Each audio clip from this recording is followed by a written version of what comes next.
all living on a big blue ball. All together on a big blue ball. Wow. You and me. Living like a family should be. You remember this, Edwin? On a big blue Blue ball. blow. Big blue ball. We're all living on a big blue ball. You and me. None of that has changed. Carefully take good care of The big blue ball. Got to take good care of the big blue ball. around the sun. Learning, learning, learning. There's a test for everyone. Channel struck. Big blue ball. We're all living on a big blue ball. You and me, carefully, we take good care of the big blue ball.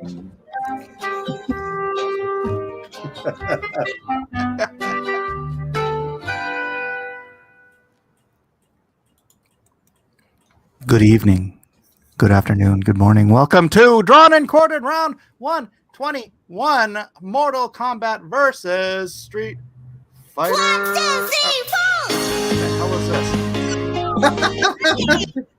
Whoa. This just gets weirder. What the hell? Good grief. That fits us to a T. Michael. All right, thanks for coming, everyone. That's not Mortal Kombat. This was a great episode of Drawn and Quartered, and we'll see you next week. Good night, everybody. Today on Anatomy's Correct. Yeah. Instead of Mortal Kombat, we're doing Moral Kombat. Mortal Kombat. Mortal Kombat. That's right. That's right. You see. I am Mike S. Miller, your large clump of cells. Fight me. Fight me. Welcome, Elliot Fernandez. Word. Word to your mother. Word. Hey, I'm you your know mother. what? Word to me. I'm going to change my name to Jerkmonger. What happened to your hat? I'm wearing the hat because you had the hat, and now you don't have the hat. Well, hold on. Let me figure that out. Let him do the bit. What's Let him going do on? the bit. Now he's not even a face. He's a big green ball. We got to take good care of the big green ball. Big blue ball. Big blue ball. That's not the right hat. No, but it's a cool hat, though. So, in case it's not clear to anyone, Mike got his medical LSD card today, and it's working well. Medical. I can't help you with that, Edwin. I can use some of that right now. In the parlance, the colloquialisms, as the kid says, Mike is tripping big blue balls. Wow. I don't agree with that, Edwin.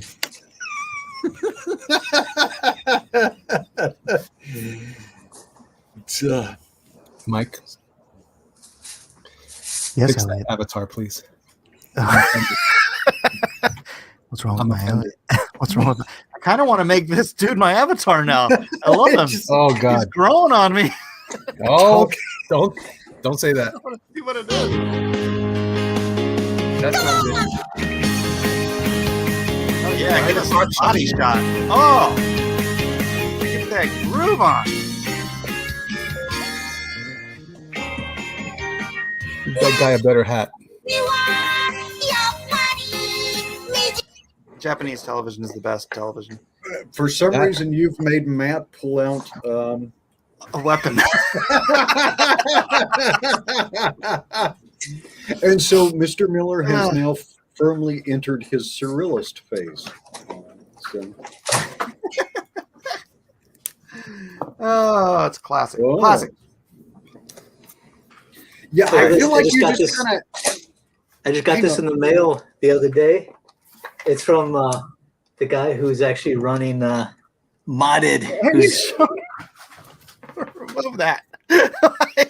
I feel like you're hey Mike-ing yourself with a green phallic creature. I think so. Oh, that's customized. yeah. Sweet. It's looks for Modded. The co-creator of Modded made this for me. Custom made Nerf mod. Yes, Nice.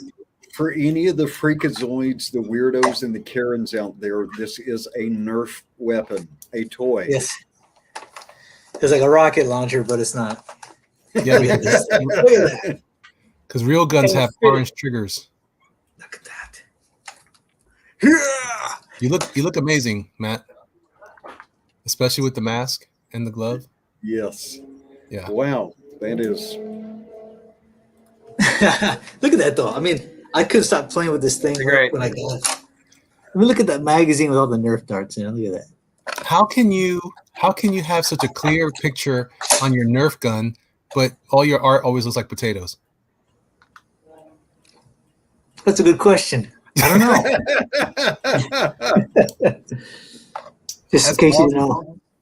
Matt Coffin. I love I'm bringing it. I'm bringing That's the big rad. guns. That's You should put it on 3-round burst and shoot directly at the big blue balls. Oh, hey, tear 'em up, buddy, tear 'em up. That's terrible. We call that lighten them up.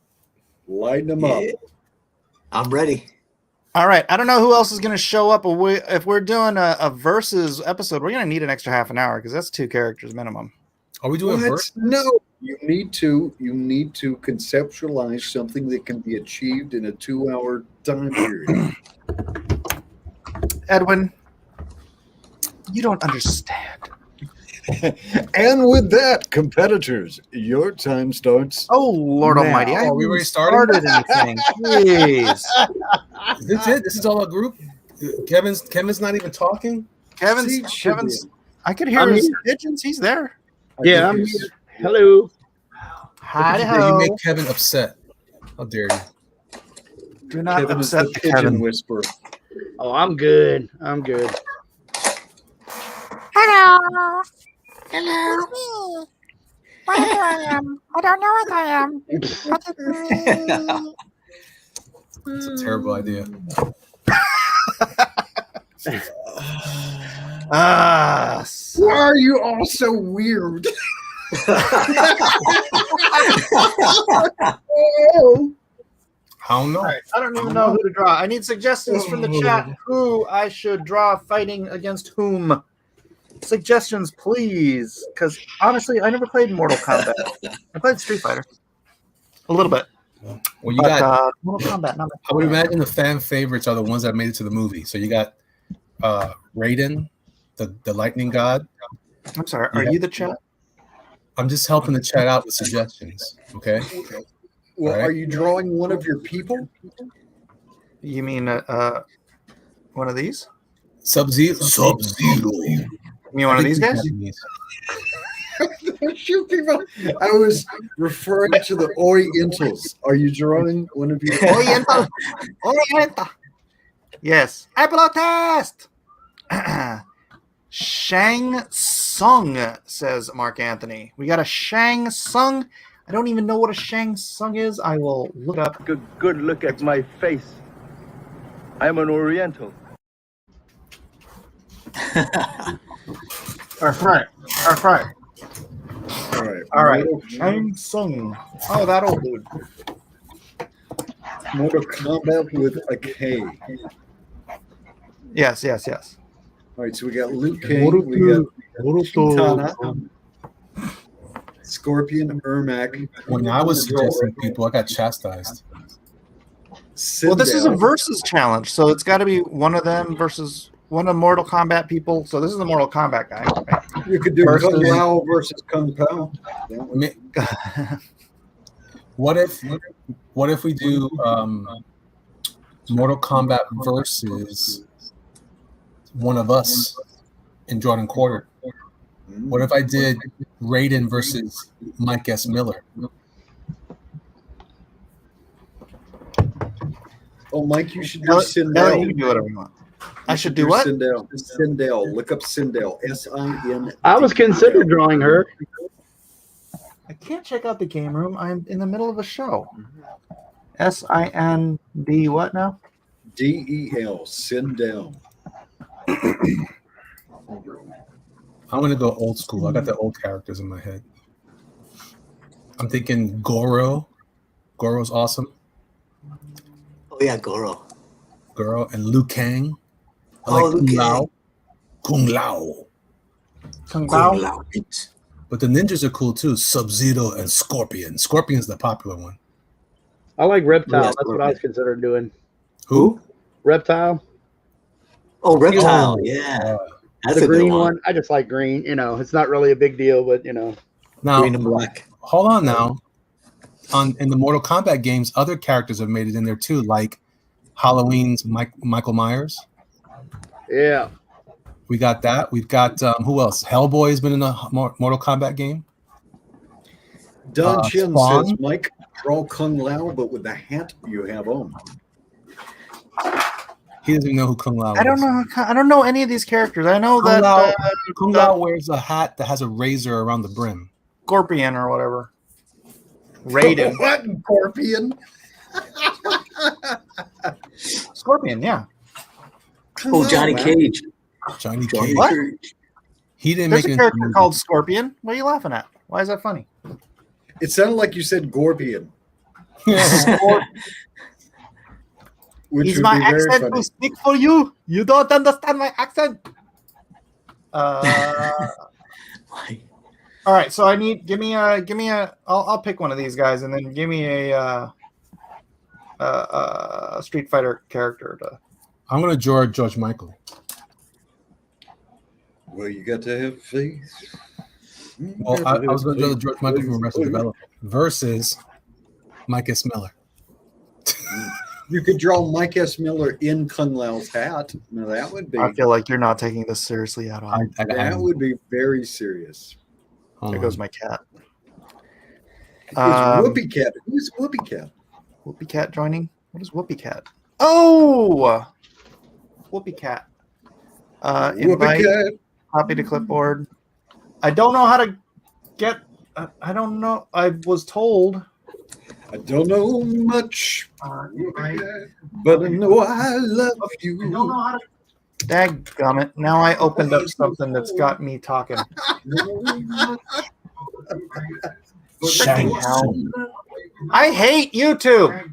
Shao Kahn.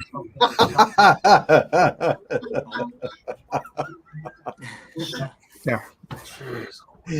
This is what you get for green peening yourself, I guess. You've jinxed yourself. You put the mosh on yourself. Between the blue ball Yeah. and yeah. One doomed rabbit at Whoopi Cat. Okay, Whoopi Cat, coming your way via Twitter. No swearing. I don't even know this person, but just keep that in mind. Most people, they don't care about swearing. I do. Any rate. We haven't had Don Chin in a while. I wonder how Don Chin would do. Don, is it too late in the evening to jump in? Because Don draws some relatively humorous takes on things. Or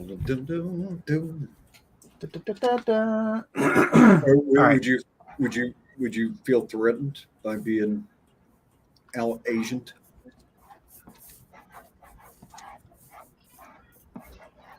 You wouldn't be the Oriental.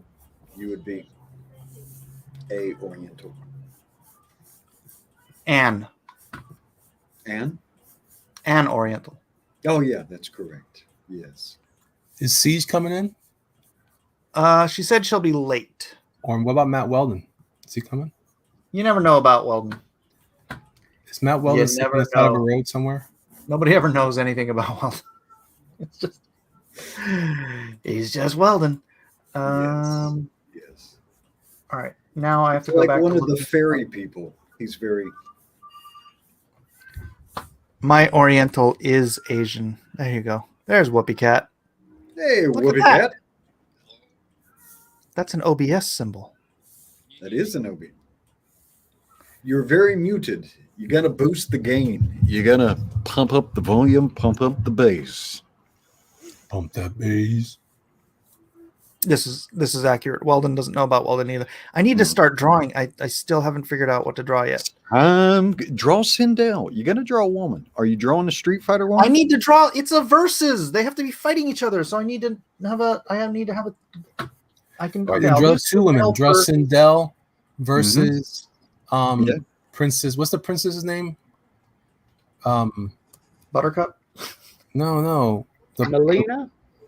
Which is the one that has she was a Puerto Rican girl in the movie? Are we thinking Melina? Is that Melina? A pretty Puerto Rican girl. Fans. Yeah, right. She had the fans going on. Somebody, Mark Anthony, Miggs, help me. Katana? Is that who it Katana, is? that's what it was. Yeah, it was. Yeah, Katana. Very good, Niggs. Katana. Anything she wants, everything she sees. No, it's supposed to be Mortal Kombat versus Street Fighter. Yes. What? You just gave me two Mortal Kombat characters. Oh, Yeah, that's what you're doing. no. So you're saying I should do Katana instead of the other one? No, I thought we were just doing Mortal Kombat. You guys confused the hell out. I'm gonna lose already because I'm already planning to do a Mortal Kombat poster. You could do versus Mick Jagger. Yeah, he moves like Jagger. I think didn't he do the Street Fighting Man? Oh yeah. Mm-hmm. I got the moves. I like Jagger. Rage Against the Machine's version better. Oh, I'm Street Fighting Man. Did they model this together? Hey, did they model Katana after Olivia Munn? No. No, Olivia Moon was modeled after. Yeah, I was say. Yeah, Katana came first. maybe modeled after Olivia. Katana versus Chun-Li. Katana versus Chun-Li. All right, I got two Katana versus Chun-Li. Yeah, that would I'm work. doing the Chun-Li, candy. you mean from Pawn Stars, right? Chun-Li? Chun-Li. Yes. Oh no. Brilliant. That would actually be funny. All right, so I need a and I need a Anything she wants. all righty then.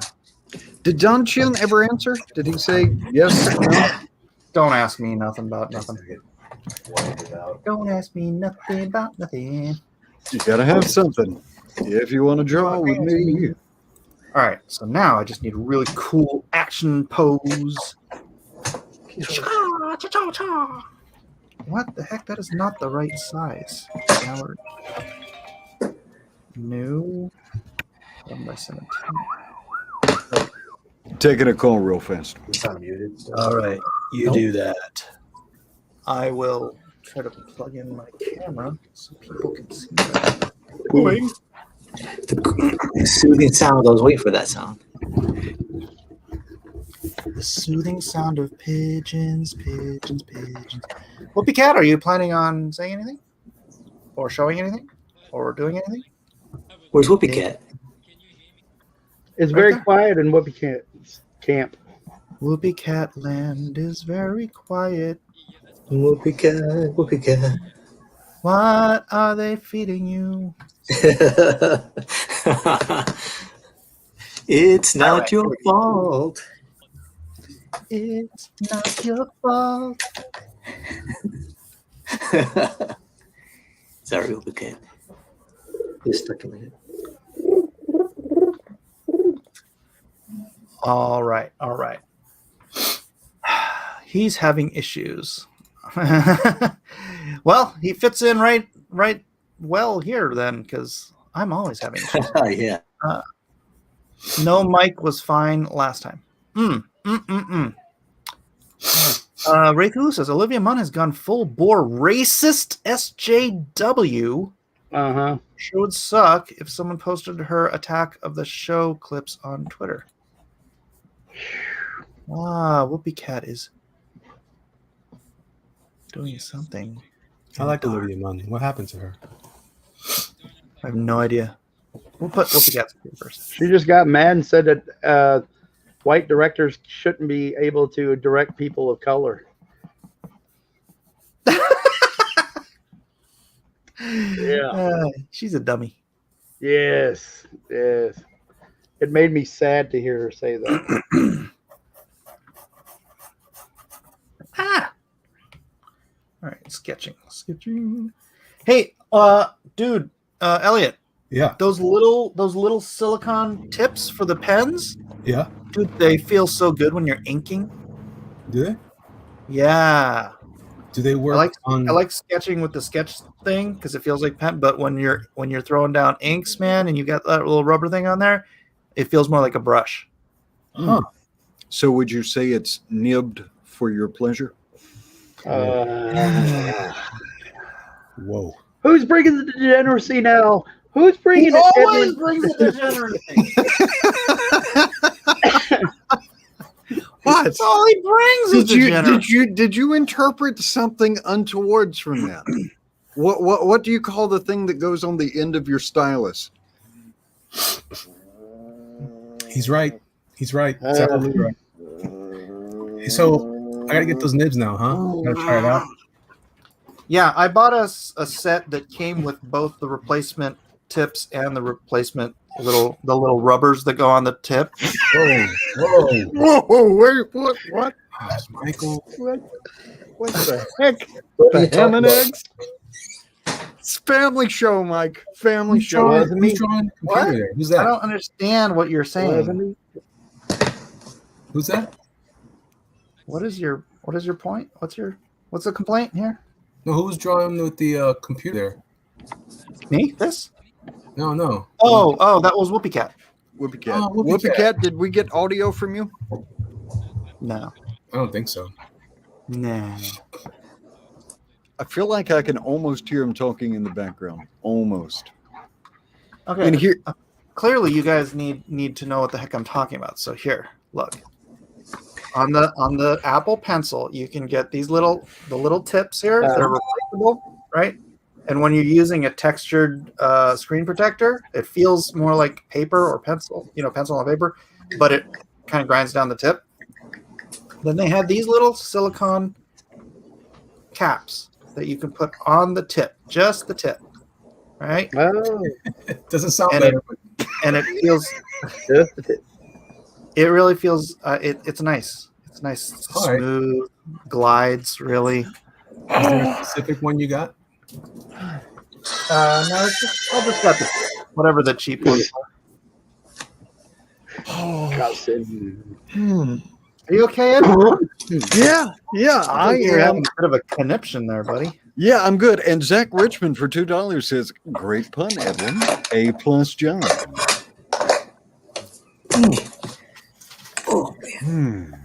That's the chat you had to read. Oh, Mhm. oh, it's a super chat. It was a super chat. It was a super chat. Mike, did you get the one that came with 4 tips? Let me check the baggie. Yeah, they come in these little cellophane wrappers. Little. Yeah. No, I think mine had 3. 3? Okay. Yeah, it was like $14 or something. I don't remember.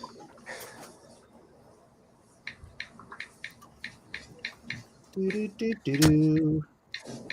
Oh, that was Matt trying to change the subject.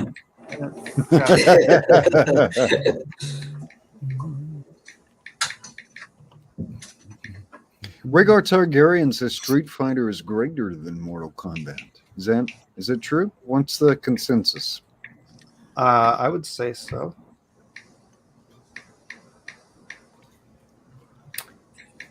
It's a yes for me, Bob. Never really played Mortal Kombat much. I remember the moves being harder. There's more satisfaction getting a dragon punch off. And dragon punch is not a metaphor for anything. It's just a good old-fashioned dragon punch.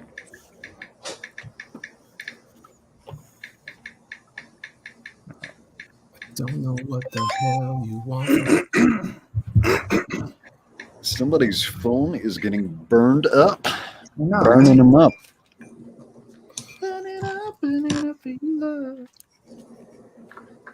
So, Mike, do you have an opinion about the Snyder Cut? My opinion is I hate Zack Snyder movies, and I'm not going to bother wasting my time watching it. That sounds like the correct opinion. Yeah, I mean, jeez Louise, I spent like $80 getting my family to watch Batman versus Superman, and boy, they hated it. Like my kids didn't even like it. You can't make a movie about Batman fighting Superman that kids enjoy. Then, dude, go work at Taco Bell.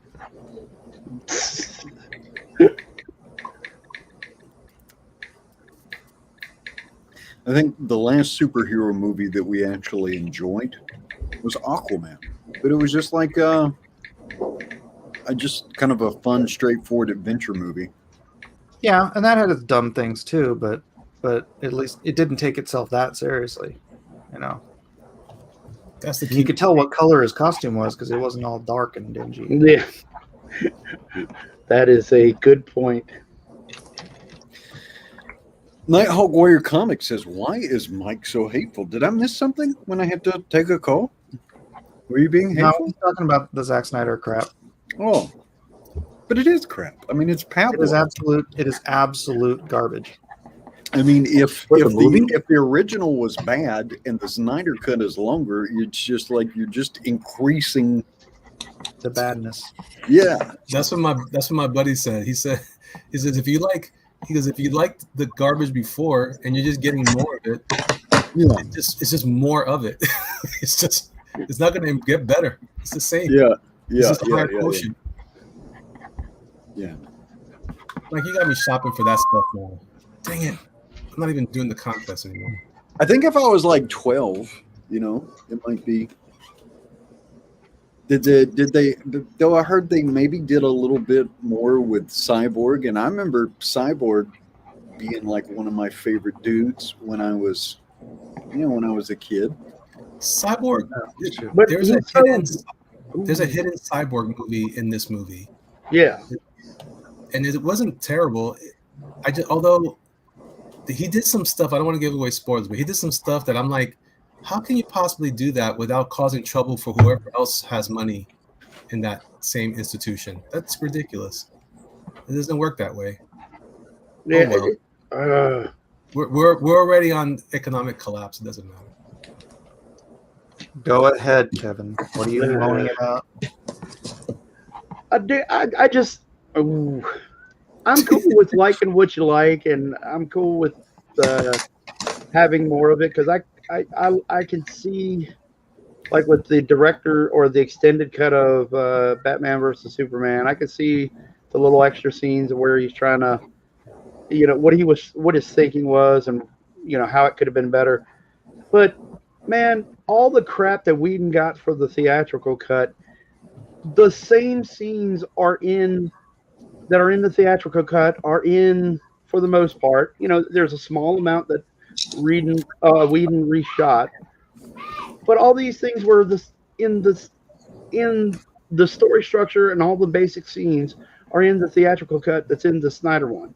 Yes. And everything unfolds pretty much the same way. I'd rather watch anything Joss Whedon did than anything Zack Snyder did. I just, man, it drives me nuts to see everybody goes like, oh, he's racist. And he's like, oh, he's racist because he cut out, Ryan Choi, or he's racist because he cut out all these scenes with the extra Cyborg stuff. And it's like, look, man, he had 2 hours to get that. He had to get the movie down to 2 hours. I totally agree with that, Kevin. Totally agree with that. I just watched that criticism a little while ago, and I stopped subscribing to that guy because I'm like, I can't take it anymore. I can't take it. That's the most ridiculous thing I ever heard in my life. You're right. We didn't have to make a shorter movie. Hit a focus on the main characters, not these secondary characters. Yeah, exactly. You've got to get it down to 2 hours. The studio made that mandate, not Whedon. And I mean, they had actually publicized that they wanted a 2 hour cut. And the thing about it is he was given 2 hours and he had to cut something. You think he's going to cut the JLA, or he's going to cut Ryan Choi, or the fifth or fourth Lois morning Superman scene or whatever. He's going to cut that extra stuff that doesn't matter. And no, man, this movie needs hot dogs. We yeah, need more hot dogs. Come on, shut up.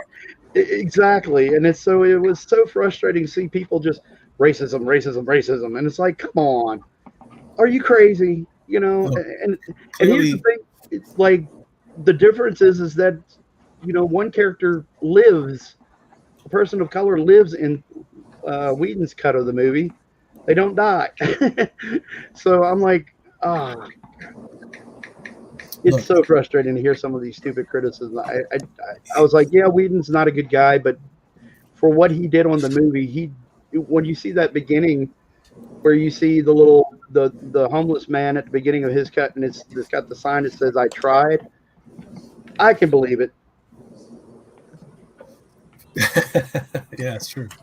I never even watched the movies, like none of the DC movies. Oh, actually, you know what? I did see Aquaman. That's the only one I've seen. Was Aquaman entertaining? I like. Yeah, I mean, I didn't know any of the characters, who they were, only Aquaman. So, but it's pretty entertaining. You know what I think it is? Nobody's emotionally invested in Aquaman, right? Yeah, I am jerk. Really, Fishman tugs at your heartstrings. Honestly, I'm just messing with you, but honestly, I do love Aquaman dearly. When I was a kid, my cousin had the Mego figure with the shark, and I love that thing. And then I saw him in the cartoon. I was always sad because all he did was answer the phone at the headquarters. He doesn't do anything else. That's all he does. But other than that, he's cool. Well, it might be a fish calling, so he's the only one who can talk to him. Yeah. See, that was one of my beefs too. So they went out of their way. That's it. Spoilers. They went out of their way. No, mild spoilers. I'm not going to say nothing. They went out of their way to show how these guys talk, right?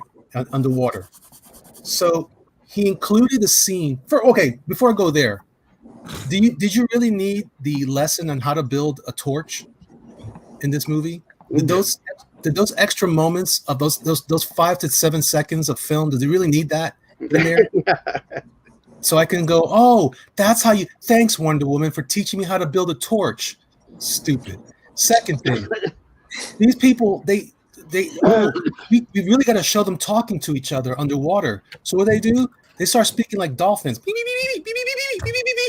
Oh, just because we can do it, we're going to create bubbles so we can talk in English. Why? You speak dolphin. Just keep speaking dolphin and put stupid subtitles. I'm fine with that. You had to add that in? That's retarded. It doesn't. The problem with this movie, excuse my anger. The problem with this movie is not the movie itself, is that it included all these scenes that should be taken out because they didn't progress the story any in most cases. If it had been, you know what the problem is? Most people are coming at it as just like a fan of Zack Snyder because they want to be in opposition. They're not being creative about it. A creative choice means that, you know what? Sometimes a line doesn't get on the paper. Sometimes I have to erase that leg because I really love that leg, but that leg doesn't fit my composition. So it's got to go. Okay, real quickly, Ray Thulu, sorry to hear that you're not feeling good. And so get some rest, and hopefully you feel better soon. Aloha, He's just mad at my rant, that's all. Yeah, feel better soon, Ray Thulu. Yeah, Ray. Take it easy, Ray. But you know what I'm saying? Like, that's the kind of stuff you say you actually have to get rid of. It's like, that's a cool idea. I really like that scene. Like those hot dogs, man, that was really important to me. Maybe it doesn't progress my story any. So let's get rid of that scene. According to the fans of this, they're like, oh, you know what? This is so much better. It's excellent. It's not excellent. That's called bloated. It's bloated. Yep. It's more bloated than Windows 10. It's got nothing but bloat. And then people are like, no, this is what we deserve. You're right. This is the movie you deserve. Trash. All right, I'm done. Now, Mike, ever since the advent of the easy superhero movies, so I guess in the last 2 decades, it seems like the actual comic book market has been in decline. So as we've got more comic book movies, we've the comic book market and the quality of the comic books has declined. I don't know if that's true. Just because it Is seems that to me that subjective? no, I think the comics have sucked since the '90s. So What? Did you guys hear about that? I've been listening to people complain about this this new Marvel book, Children of the Atom. All fine, but my other problem now is that there's a bunch of guys complaining about it over the art. I'm like, no, man, the art was just fine. That's stupid. I don't think that's what the problem is. yeah, who's the artist on that? That's Is Brian. that Brian Chang or Brian Chang? I forget his name. No, art looks good. Which title is this? Children of the Atom. It's really trash. They really just replaced like Gambit is gimmick, and she looks just like the female that wrote the story. I'm like, whatever. I don't care. But to be perfectly honest, the criticism on the art, that's the thing that bothered me. I was like, nah, man, it's okay to be mad at the comics, but that's really nice art. It's like DC level art. That's not your trash stuff that people have been obsessing. So is this just kind of a woke Elseworlds kind of take on the X-Men? Yeah. I guess. I don't even care about it, to be honest. I just saw it online. I was like, oh, the art looks cool. Now I'm hearing people complain. I'm like, you guys can't complain about the art. That's stupid. Don't do that. That's good art. It's just, it might not be your style, but that doesn't mean it's trash. The dude, the quartering guy was like, oh my God, this is terrible. It's garbage. I'm like, oh, hold on. That's well crafted art there. Don't pee on that. Well, the cover looks nice. Let me see if I can find any interiors. It's not something I've purchased. Lucas like it. I thought it was cool. You didn't like it, Kevin? No, I thought it was okay. It's kind of the only thing I would say about it is not a diss that it was bad skill or anything. It's just it seems to be falling in line with kind of this weird kind of house style that Marvel's kind of having here lately. A lot of the similar drawings. The whole '90s was the Jim Lee West Coast art house style. Oh yeah, That's what I'm saying about, man. Freaking comics have. Here's the deal. Most comics since the '90s, and even to a large degree throughout all time, have sucked. There have been standouts in whatever era, Golden Age, Silver Age, whatever age everyone grew up in. There have been standout quality titles, but 90% of everything that's ever been produced is trash that you don't want to remember. Yeah, I think it's been the best decade in comics, man. One of them. What is? Like 90s. There's there's like sweet, like really good stuff, man. You got like guys like that were coming. Even like I'm not talking about the American. I guess I was into European comics or like we're talking about America, man. Well, like also manga. Yeah, but there's some like Jason Pearson came out in the 90s, right? Yeah. Well, no, Yeah, he was around in the 80s. Yeah, he Was he? Yeah. Oh, I'd only seen his 90s work. But I know But yeah. I know what Elliot was saying, the video that Elliot is talking about, and I was like, yeah, man, this dude's got skill, definitely. I'm not a. He was drawing Batman Beyond, right? So what? That's the same guy that was drawing Batman Beyond for the last couple of years. It was good. Oh yeah. I guess I hadn't followed it, but the stuff that they showed, I was like, it's well drawn, and like it's skillful. It wasn't kind of my style, but at the same time, those characters designs, I was like, holy crap. It was just one of those things where he was pointing out, and he goes, the art is bad. And I was like, what are you talking about? The art ain't bad. The design sucked, but the actual welcome to everything Jim Lee ever drew.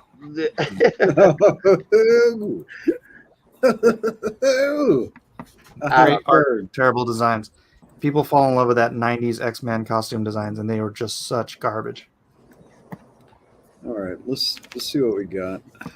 See, Edwin brings in all the degeneracy. Then we start talking about real pins. What? Weird. I brought no degeneracy. You get off early.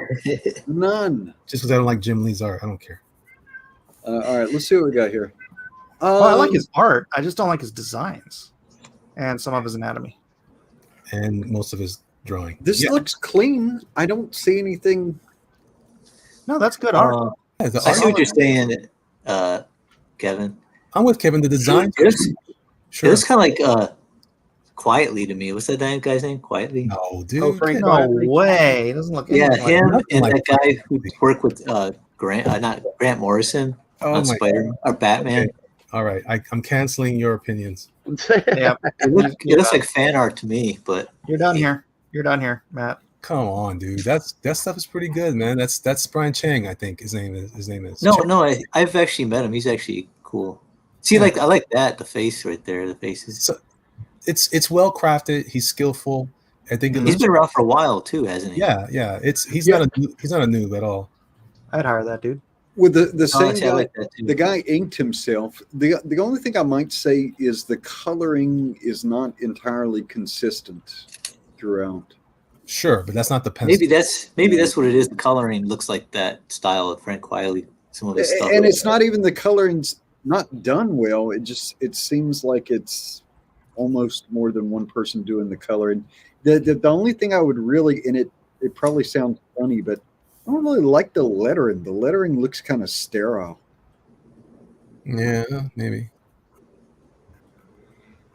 I like overall what I'm seeing there. But I just Yeah, I don't- just look at the line work, man. If the coloring is really awesome, then I like coloring's not bad at all. Except for Wolverine's face is over contrasty.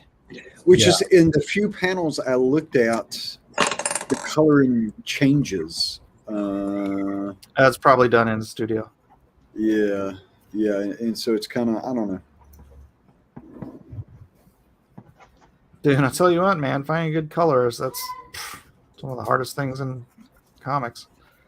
To be honest, I'm surprised at this book at all, the way it looks, because I'm looking at some of the stuff I've seen throughout Marvel recently, and I'm like, wow, man, so much of it. I don't know. I'm pretty like open to other things. From my art director days, I've always seen things as like, it's not my cup of tea, but that, is it serviceable? Is it saleable? Is it marketable? Yeah. Some of the stuff they're pushing though is not. It's just not good. I'm like, I don't know how to help them. I don't think. You mean Marvel? Yeah. Oh man, like I can't even pick up any of their books. Nothing even intrigues me. Like the character designs is horrible too. Like the new stuff today. Like it's like, I can't stand any of the stuff books.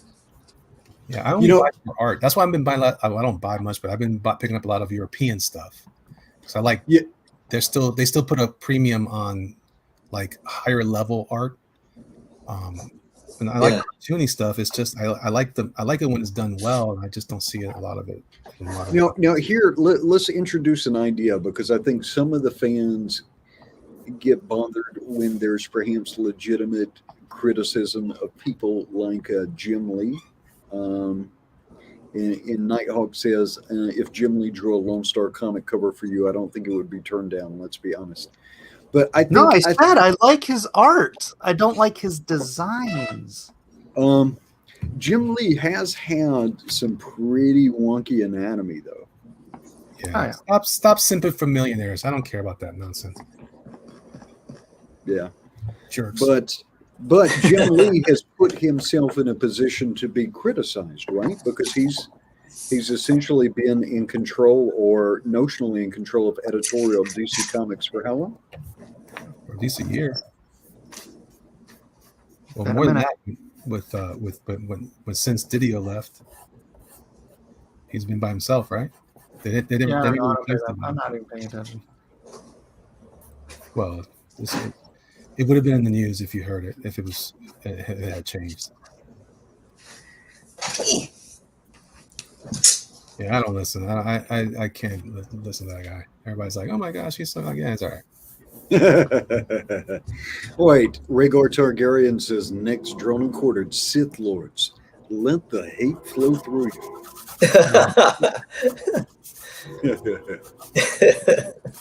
What costume am I doing for this Kitana chick? She seems like she's got multiples. But a lot of it comes down to, a lot of this art is the functional equivalent. I'm not talking about the art in this program. I'm talking about art in the comic book market. Is like hot dogs and cheeseburgers. And if you want a cheeseburger, right, you can go pick up a current year offering from, most cheeseburger places. Yeah. Yeah, my art is trash. Let's be clear. I'm trash. But I'm just saying, trash recognize trash. That's all I'm saying. Hey, who's drawing that one right now? Me? Man, that's like a pose I was about to do the fight. I mean, Seriously, I was doing that. I'm like, what the heck? What? Dude, we're like an hour into this. What do you mean the pose you were about to do? I just started drawing. Jeez. Actually, I didn't even start drawing yet. I'm still looking for. So are you doing a digital one tonight, Mike? No, I'm gonna print it out. Huh? Oh crap! I hope I have paper. Oh, Andrew Hayes says, let's not rehash the whole Jim Lee chess thing with Mike. I'm gonna go do that on my channel. What? But now, Jim Lee is somebody that you should be able to reasonably critique over anatomy because at the stage he's at in his career, at the stage he's been at in his career for a decade plus, correct anatomy, or at least proportionally correct anatomy, should be like a given, right? That should be like autopilot for Jim Lee. It shouldn't be even something he should have to think about. Should have been.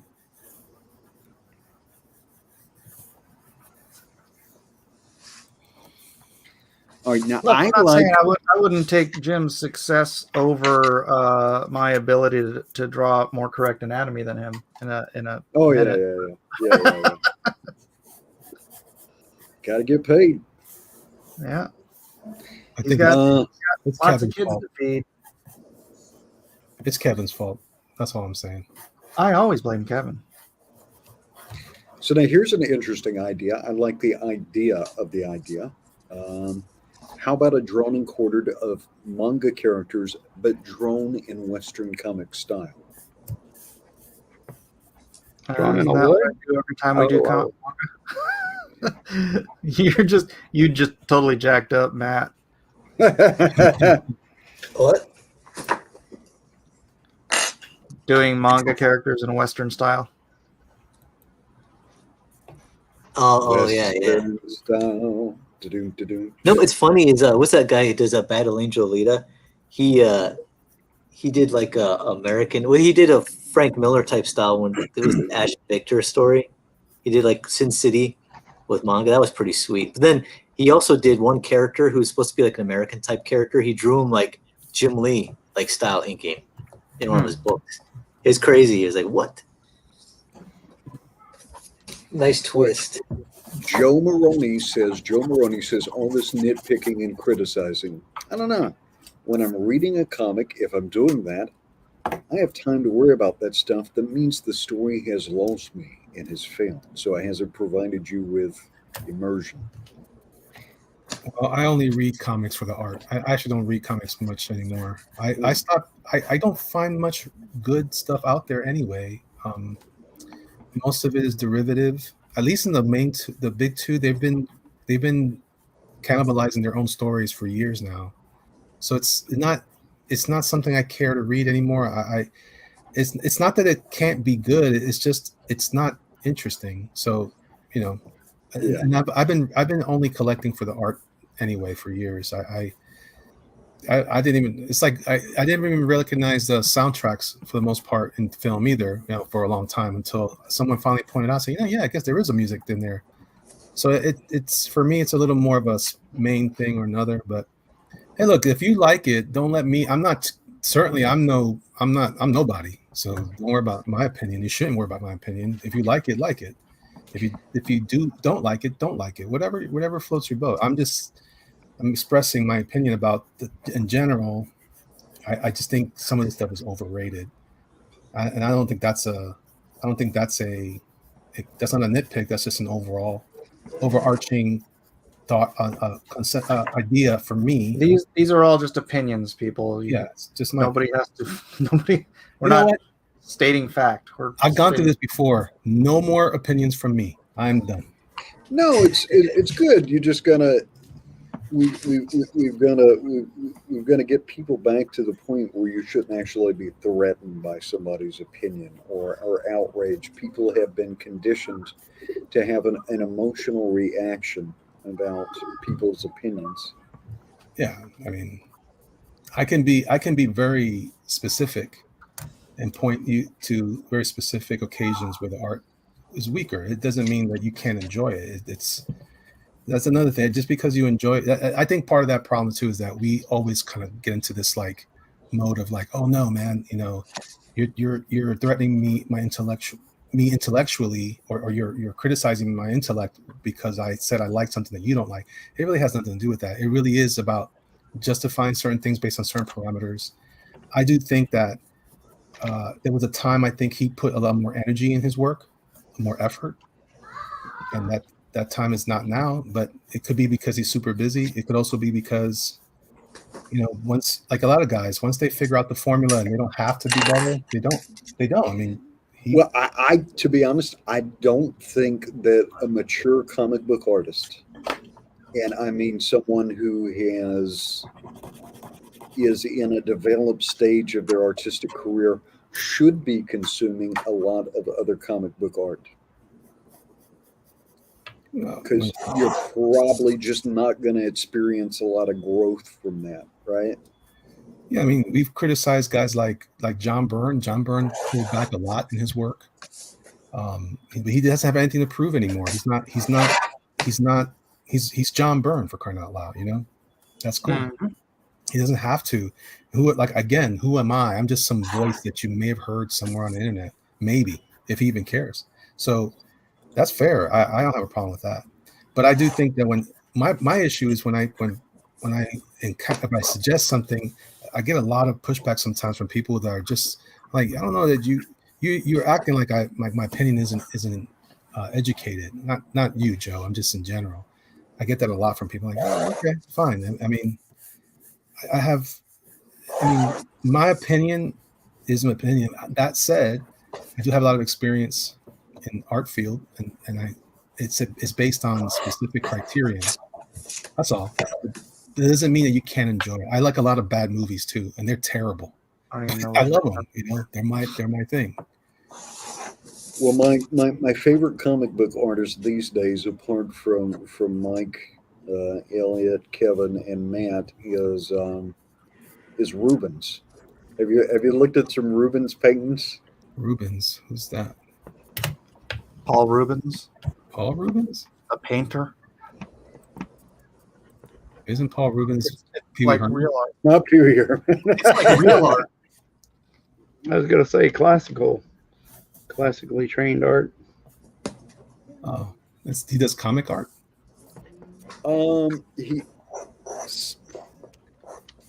If you look at it and see it, you can see where some comic art may have been inspired by it. But it was really, he had a really kind of radical style at the time, I think. It's beautiful stuff. I mean, it's beautiful, visceral stuff. You get too heady for my audience, man. What? I know. I believe I know who he's talking about. It's where we coined the phrase Rubenesque. Yes. Oh, Yeah, you do a lot of fat women. Yeah. See, Mike, yeah. I'm glad you said it because I wasn't going to.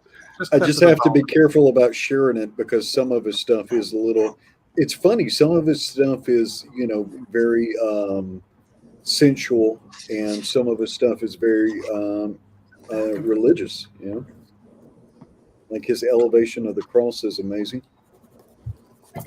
That's because when he draws a woman, he goes, Lord, Lord. Yeah. For me, it's still Frazetta still on the top of the heap for me. Yeah. I still love the Brandywine guys as American illustrators. I started drawing her before I looked at this. I still love Rockwell. Those are the easy guys. If I go deeper into the well, Leyendecker. Yeah, he's a big deal to me too. I didn't. I'm also a big fan of sculpture and that kind of art. I think that has had a big influence on my. Oh, that's cool. Let's see. Let me put that back up.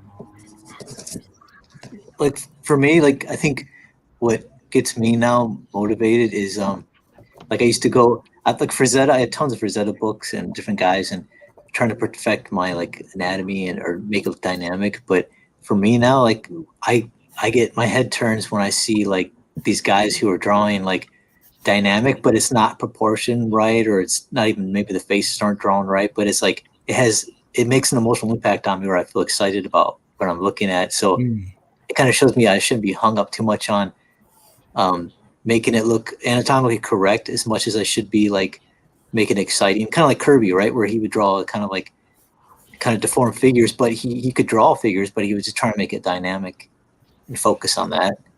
And I kind of like, that's where I'm kind of trying to get myself towards, probably because mine own natural tendency is to be tight and try to be, you know, just more anatomically correct and all that. So I had to fight that for a long time. Still kind of do. That's how I feel about Mignola. He's got that for me. Yeah. He breaks a lot of the rules, but it's so interesting. Draws those sloped shoulders. Yeah, it's just it's own in its own context. It's pretty fantastic. It's my problem is when you get out of that and everybody starts to go into realism, you have to look at it from that perspective. You can't ignore it because now you're addressing very specific rules that come with that style, and that's where it gets a little tricky. And then that's where guys like Kevin works very realistically, like pseudo realistically in comic art form. But Kevin can do likenesses like crazy, right? So I'm always blown away by Kevin's work that way. Thank you, brother. A lot of you're welcome, man. And then like you do a lot of great stuff with the anime style, that because I appreciate that work also. So I look at that and go, wow, that's dynamite, you know. Mike sometimes not so good. Sometimes Mike is Mike's always taken. No, Mike kills it, you know, and it's just he's following a certain specific path. So you'd have to, Mike, in that regard, has to go that way.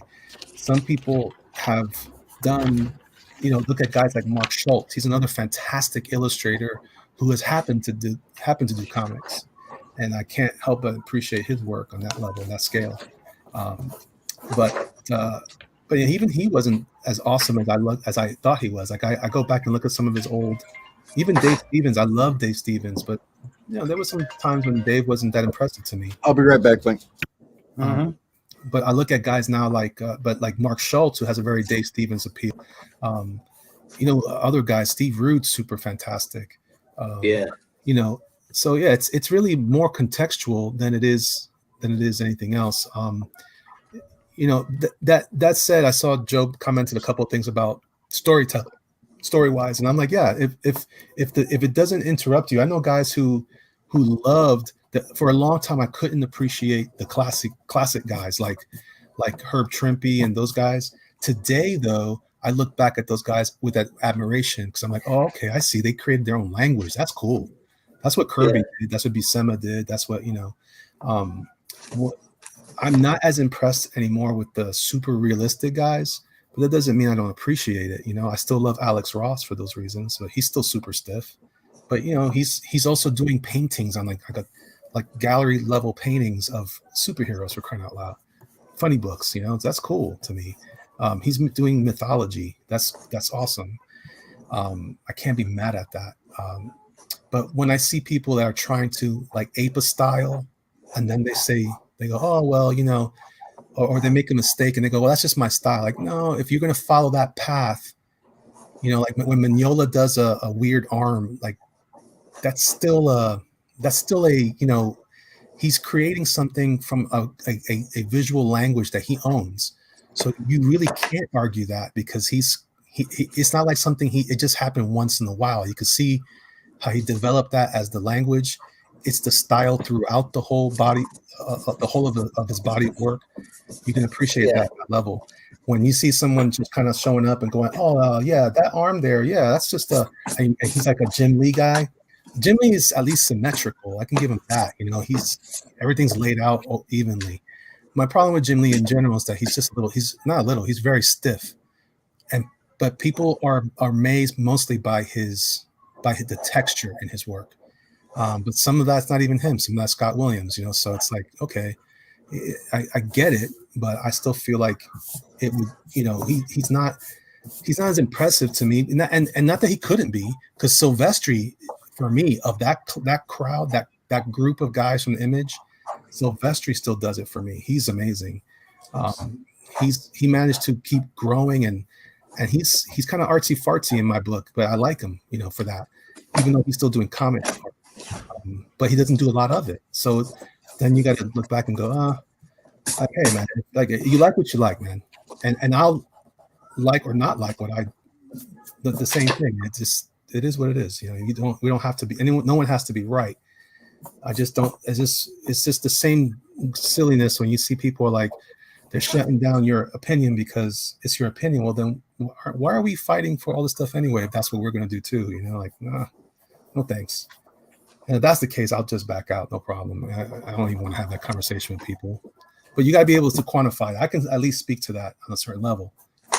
You can mock me if you like, but it doesn't mean I can't justify my commentary. That's fair. That has to at least be fair, right? You got to grant me that at least.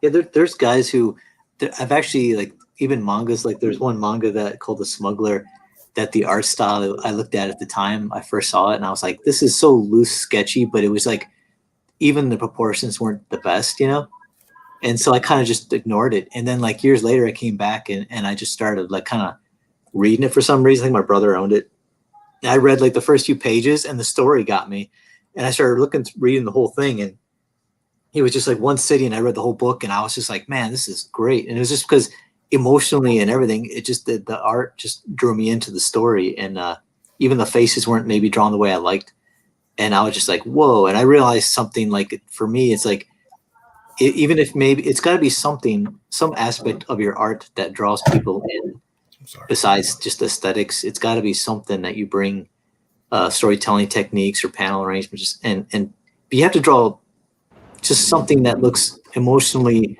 appealing for some reason. Yeah. And I think that's why I just started doing more manga style too, is I always liked manga and everything, and I try to incorporate it in my work, and most American publishers don't want it, or they didn't want it at least.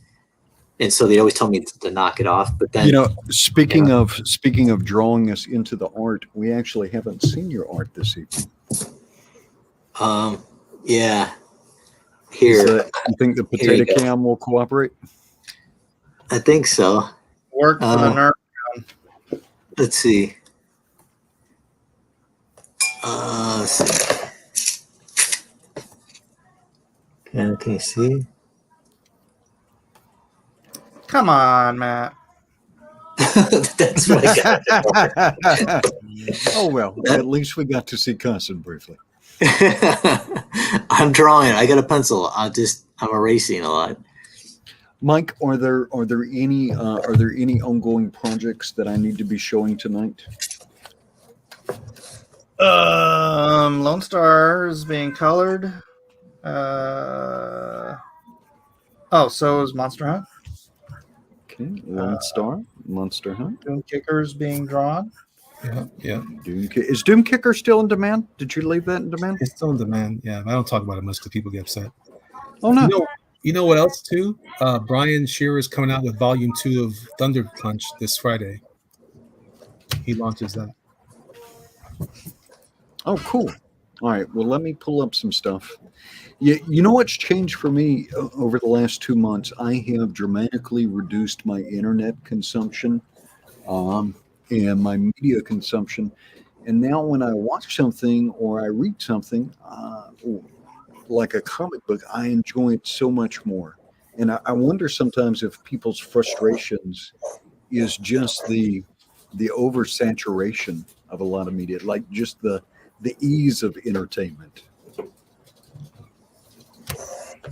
Yeah, sure.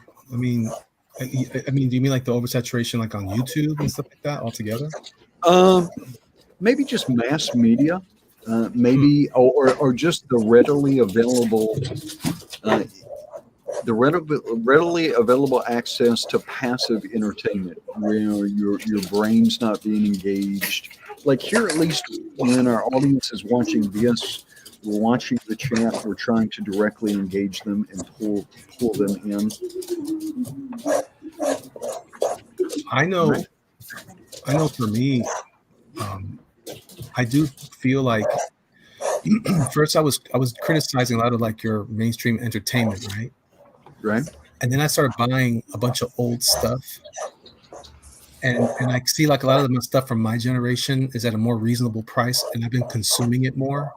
And then I'm wondering, am I falling for the same trick just with different material? Like okay, I get it. I'm not a big fan of X from modern culture, but am I just falling for the same stuff?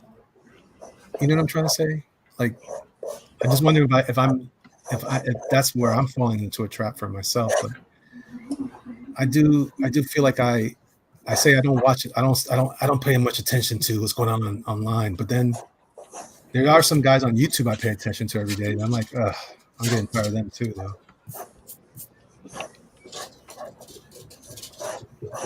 I'm also noticing, this might be a better conversation offline, but I'm noticing some interesting groups forming out of what I think is something's happening, I think, on social media. It's gotten big enough, and it's an overarching, there's a house style developing on YouTube. Does that make sense? Interesting. I'm noticing people a lot of similar thing content, and then expressed in similar ways. It's almost like when you listen to like talk radio and Hannity says the same thing that Rush just said, and says the same thing that Levin just said. Like, you guys watching the exact same stuff? What's going on here? I'm noticing. They're all watching Savage. Maybe. So have you talked about that? Like, who's next up for? Who do we think is going to be the? I'm not trying to make this a political thing, but in terms of conservative entertainment, who's going to take the Rush's spot? No, nobody can take Rush's spot. You don't think there's anybody out there? No, and I don't think we're at that place anymore. I think Rush was able to take that position just because of where talk radio and where our media consumption was at the point and who Rush was. I don't think there can be another Rush. That's interesting. It was the right person at the right time, and we're so siloed now in our own little niches, and the internet has allowed this, or has facilitated this. I don't think we'll ever have that again. Not to that extent where one person is that dominant. OP Dog says, Bongiorno is taking over his show, but Bongiorno will never be Rush Limbaugh. Will never have that same status. Oh, Bongino. What about that guy that would often replace him on the Mark Stein? Yeah, the British guy. He's pretty cool. But you're right. He Rush set the stage for that. No one else can do that way. That's sad. That's very sad. Curious though, if we got anybody hungry out there. Mike, you could do it. Come on, man. I don't think. You can't do it? No. My bad. Sorry. Apologies. Sorry. All right. I'm going to share out a couple of projects real quickly. And Jiminy Cricket, if you would please, could you make the straw poll tonight, please, kind sir? Jiminy Cricket, my new mortal enemy. And you can do Jiminy Cricket's. Yeah, look at that. Go, Jiminy. Go, Jim. I was just kidding, Jimmy. Speaking of Jiminy Cricket, we've got Secret Comics Presents. Presentes. Presentamos Secret Comics. Comics de Oro. Oh, Mark Anthony already did. I am sorry, Mark Anthony. Unfortunately, I've had to take a couple of phone calls, so I am sorry I missed them. All right, so Jiminy Cricket is already funded. As I understand it, approximately 50% of the art is already done, and Jiminy Cricket is a steady hand. I like Jiminy's style, by the way. Jimmy's very good. Like your style, sir. He called me out the other day. He said, I'm coming to find you in Tampa. Nice. I said, come and get it. Oh. Yeah, Jimmy. Good job. If you want it. There you go. Oh, they're coming for me. Yeah. Sorry. I don't know though. He's been hanging out with Nasser. Nasser may have, Yeah, no, that's true. Nasser fried him. Nasser fried. But this looks really good. This looks really good. And Nasser Ravati is doing the shipping on this, I believe. And if there's one thing that Nasser can do, that is ship a comic book. Yep, that's the one thing Nasser can do. That's like saying he has a nice personality. That's crazy talk. I'm not even sure Nasser has a personality. All right, and Mr. Mike Miller with Lone Star, Mind of the Monster, and this is getting colored up, getting colored.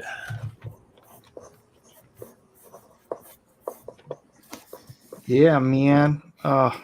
Finish that up. Now I'm in that postpartum depression. Yeah. Do I want to just jump right into the next thing or just kind of chill out for a minute? You just said crazy stuff just now. Huh? That's crazy. All right, Mark Anthony says, what is DG looking like? What is DG? Danger Girl? I'm not sure. Now, show up. And then our friend who was in the chat earlier, Don Chin, with the X-Force.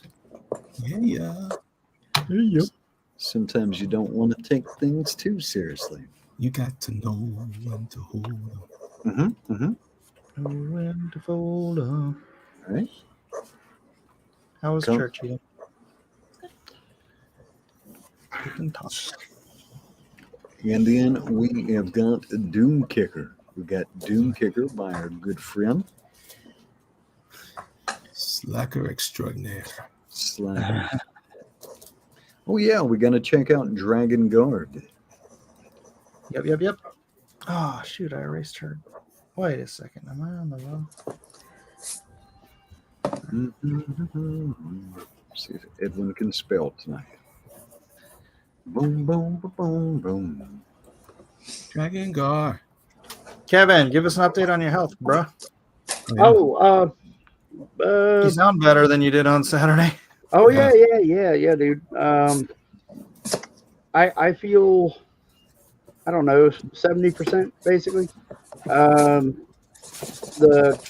think the vaccine's still making me kind of, I guess, fatigued, but all the other cold symptoms are subsiding. So I feel and hopefully sound a lot better than I did.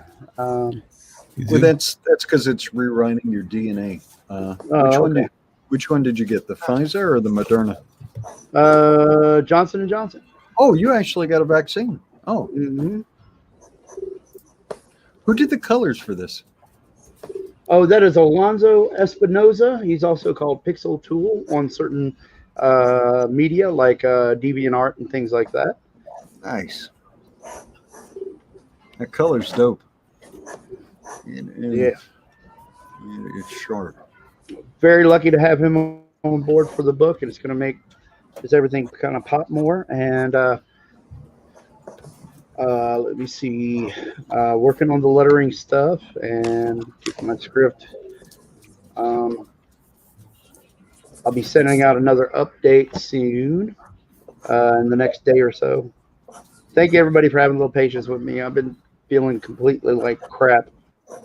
So, dude, speaking of updates, I realized that me writing my all the pencils and inks are done for issue or for Lone Star 3. That was only my second update. So I was slacking a little bit on the updates, I think. You were slack-a-doodle-doo. Just a bit. But not in the actual drawing, though. No. Yeah, I didn't have time to do no updates. Busy making a book. Too busy making a comic. I still thought it would be doing the doing the nuclear family or whatever the final Atomic name was. Family. Atomic Family with a streamlined style, that would be the winner. That would be the winner. That's what I'm planning on doing. I just don't know if I want to jump into it right away. I'll still need to finish the script. That's going to take some time.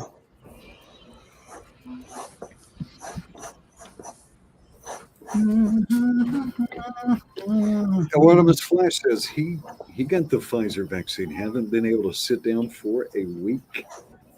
What does that mean? I'm not You sure, got but it in it the sounds. Oh, sounds horrible. They create butt problems? I don't know.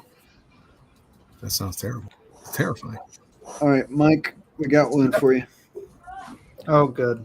This comes from Kung Flu Kitty. I says, I know this isn't cross examinations, but I've got a prayer request.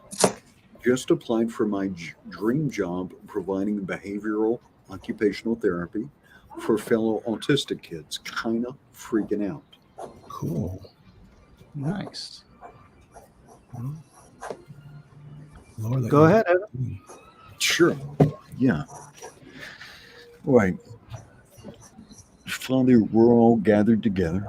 We're all gathered together, and everything that we do is if we're doing it for you and towards you. And we hope that you hear our prayer for one of our family here who has an opportunity to pursue a career in the field that they've aspired for. And Lord, it sounds like it would be a blessing to her and a blessing to the people that they would be able to serve. So if it's your will, Lord, if it's your will, put her in the correct spot, and we pray that you guide the selection and that you help manifest the very best choice. In your son's name we pray, and we thank and praise you. Amen. Amen. Amen. Jeff Potts wants to know if Kevin got the COVID. The coof. Indeed.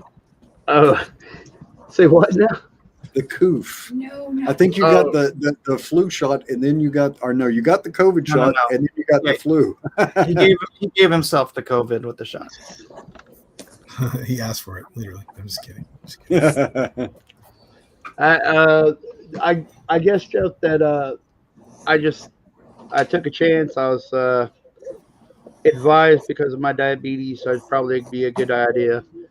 And I've been miserable for the last going on 2 weeks.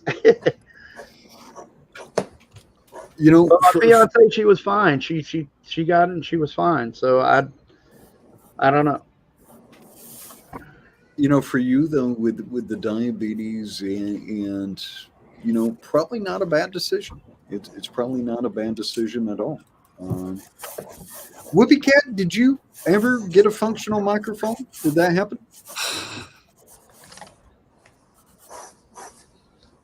I do not hear. I was trying to be quiet just in case. Hey, Kung Fu Kitty. I'm gonna go with no. What?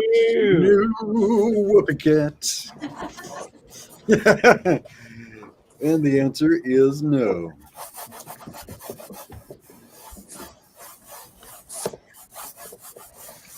Yeah, and you were smart. You actually got the vaccine. The other variants aren't even properly vaccines, but the Johnson & Johnson one is.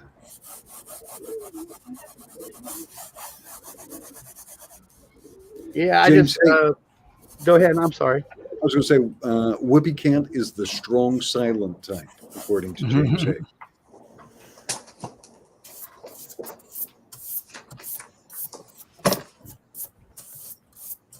But now go ahead, sir.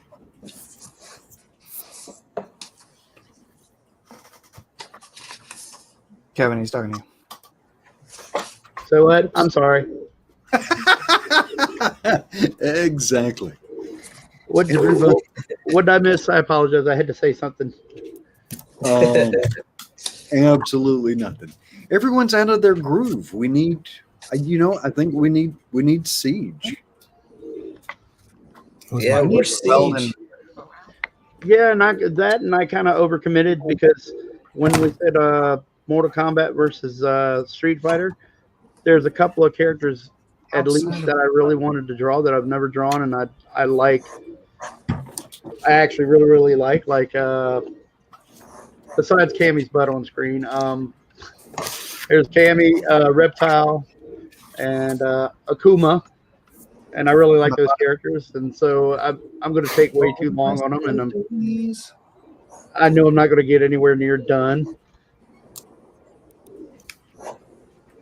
Well, then you're disqualified.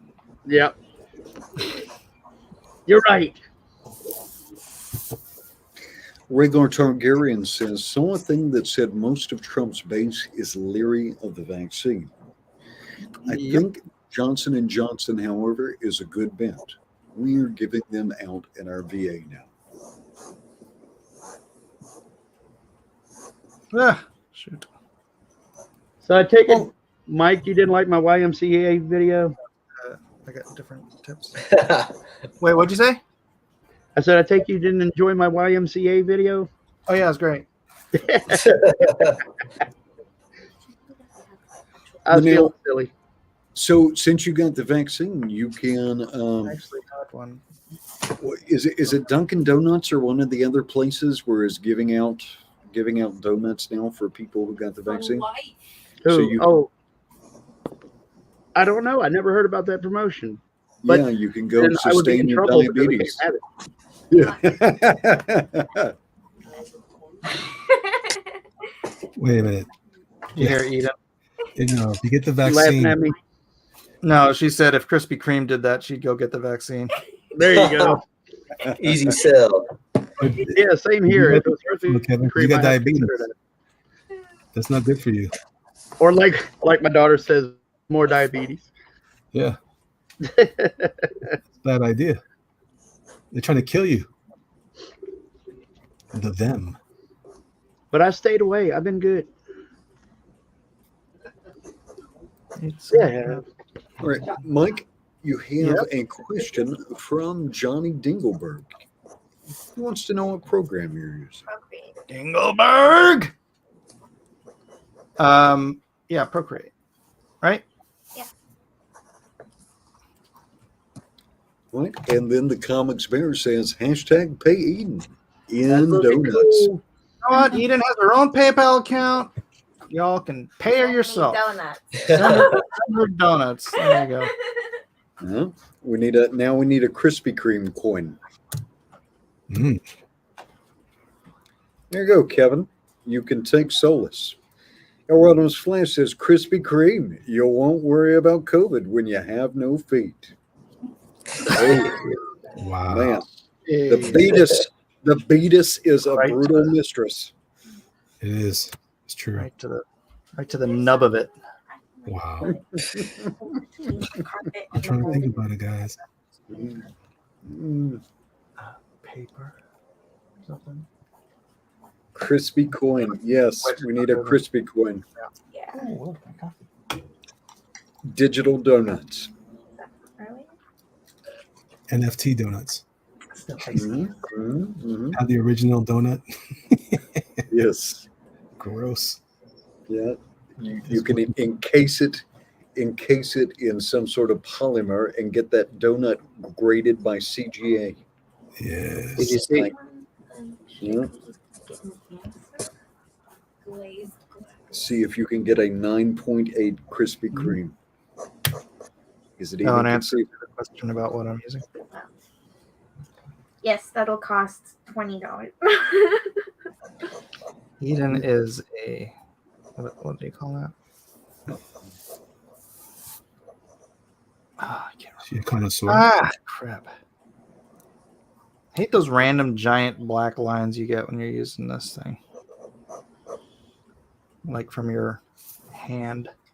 Probably too much ugly. Have you Oh, okay. have you worn down your tip to a useless nub, or you said your actual hand? Multiple.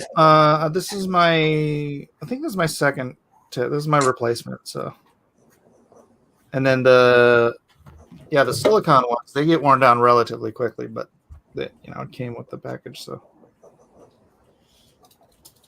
Those tips were down. Oh yeah, because this is textured. Kung Flu Kitty says a local hiring person has flagged my application. Very good. Nice. Should I pay Eden to get an answer? Yes. Yes. When in doubt. That's what Ethan's saying, yes. And what were you calling? I wasn't calling you anything. I mean, Oh, mercenary. I think I'm going to, after the show, I think I'm going to con my wife into watching a Clint Eastwood movie with me. Why do you have to con her? Well, we'll persuade, con. Which movie? Maybe A Fistful of Dollars, maybe. Oh, that's a good one. I don't want it overlapping. You'd be cutting her head off.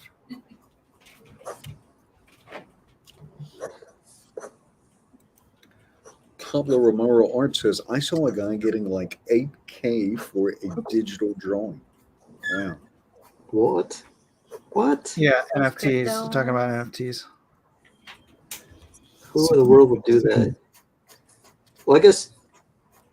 I don't know, man.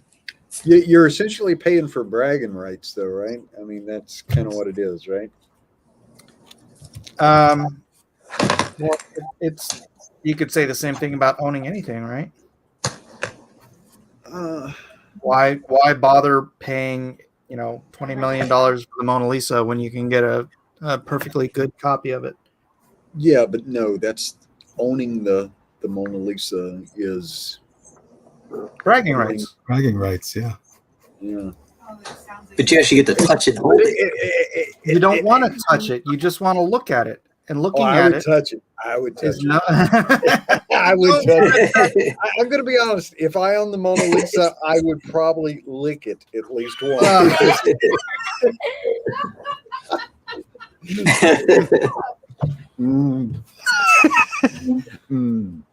Edwin, that was just unnecessary. The Mona Lisa is non-fungible. That's right. But you can have 1 billion copies of it of varying qualities. Yeah, but you can't hang it in your living room. The I original. was pointing out the other day, look at this. This, I printed, here. This is a printout, right, of the inks I did. But dude, you would need a freaking jeweler's loop to know that that's not the original. That's how good my printer is, my new printer. So, I mean, I could sell this and tell people it's an original, but it's not. There's only one original. I can make as many absolute perfect copies of the original as I want, and they don't have the value of the one original. Yeah. But it's bragging rights. There's no difference. In every practical sense, there's no difference. I'll have to give that some thought. I haven't really given NFTs considerable. All right, well, I have an NFT up on Rarible right now. It's this, right? The NFT becomes the history of this product because this has a serial number, right, and a barcode, and this is a unique item. And now it's called provenance in the art world, where you have the history of every unique piece. Well, now in the collectible market, I linked this serial number and an image of this piece to an actual NFT, which becomes a permanent, immutable provenance for this collectible. So anybody who wants to buy it, and then, because that's something I did a whole article on this, like signatures and forged provenances and stuff like that. That's like replete in the collecting community. I mean, even certificates of authenticity can be forged. So if somebody buys it, do they get the physical book too? They get the physical book and the NFT, which becomes okay. See, but then now that's kind of a different thing because the the provenance is acting as like a unique identifier. Right. Yes. Right. So that's a little bit different than something that's only digital, that its only existence has ever been digital. Right, but you can make a unique digital. You can make something digital unique by linking it and by uploading it as an NFT. Yeah. And registering. And again, I haven't fully developed the thought, but I think Jiminy Cricket is onto it at least a little bit. You own something that's been touched by Da Vinci, and so that analog transmission of some Think of it like this. quality.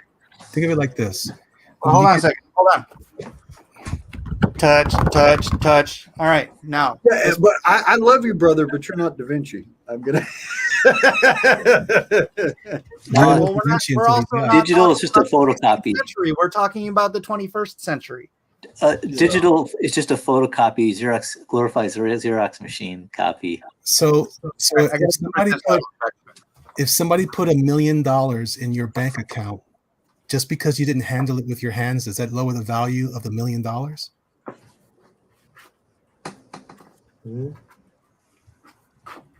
What? It's still $1 million, isn't it? Is that? Well, you can actually. That's because you can actually touch it. No, you can't. Can You touch can. You just go to the $1 million? bank and you can touch it. You can touch all the money you want. No, you couldn't. You couldn't. Uh-huh. It's When I go to the bank, I go, I want to touch $40, and they go, here you go. but you can spend it just the same way. It's just as valuable whether you spend it on your electronic debit card or if you spend it in cash. It's the same difference. But it's not the numbers aren't what's the money's not what's valuable. It's what it can buy, right? But like for the art, the only thing it's valuable is the originality of and that the artist hand touched it and created it. The only thing that's valuable is the desirability of the person buying it. Yeah, because you can buy my art and or the suckerability. because you can touch my art. Wait a minute, you said desirability of the person. Do you mean the desire in the person or the desirability of the person buying it? Are you making a finer distinction? Desire of the person buying it. Okay. That is what gives anything value. Is the desire of the person purchasing whatever it is they want. Supply and demand. Yep. Do some things have intrinsic value? Some things do.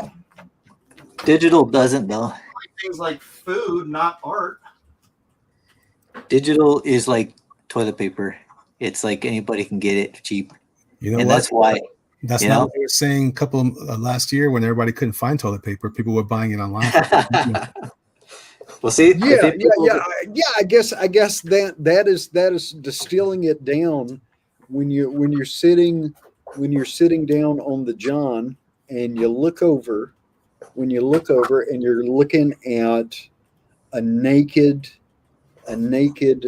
cardboard roll. Are you going to yell, Elijah, bring me a roll of Charmin? Are you going to say, you remember that NFT of Charmin? It's just the next. I see it as a next logical progression of cryptocurrency. It's like it's the same idea. You don't handle cryptocurrency because even if I could handle gold, what am I going to do with that gold if the economy crashes? Am I going to slice it up in little pieces to buy bread, or how do you dispense with that? How do you use it? It's some of it is still just a matter of like what's in my portfolio. Okay, well, what does that mean? You could trade it, right? Like if you had gold in hand, you could trade it physically for something. How do you know how much? How much of that? How do you know you're trading the right amount? It's probably up to the people you're trading with, I guess. Right? Well, that's exactly what we're saying. You know, an interesting thing for 2,000 years. For 2,000 years, a silver dime or a silver penny, right, was a day's wages. And that kind of stayed actually very consistent for like 2 millennia. Okay. But I'm going to have to ponder the NFT because I just haven't really given it a whole lot of thought. So I feel like I wouldn't give, apart from like a humorous counterexample, I haven't really really sat down and thought it through.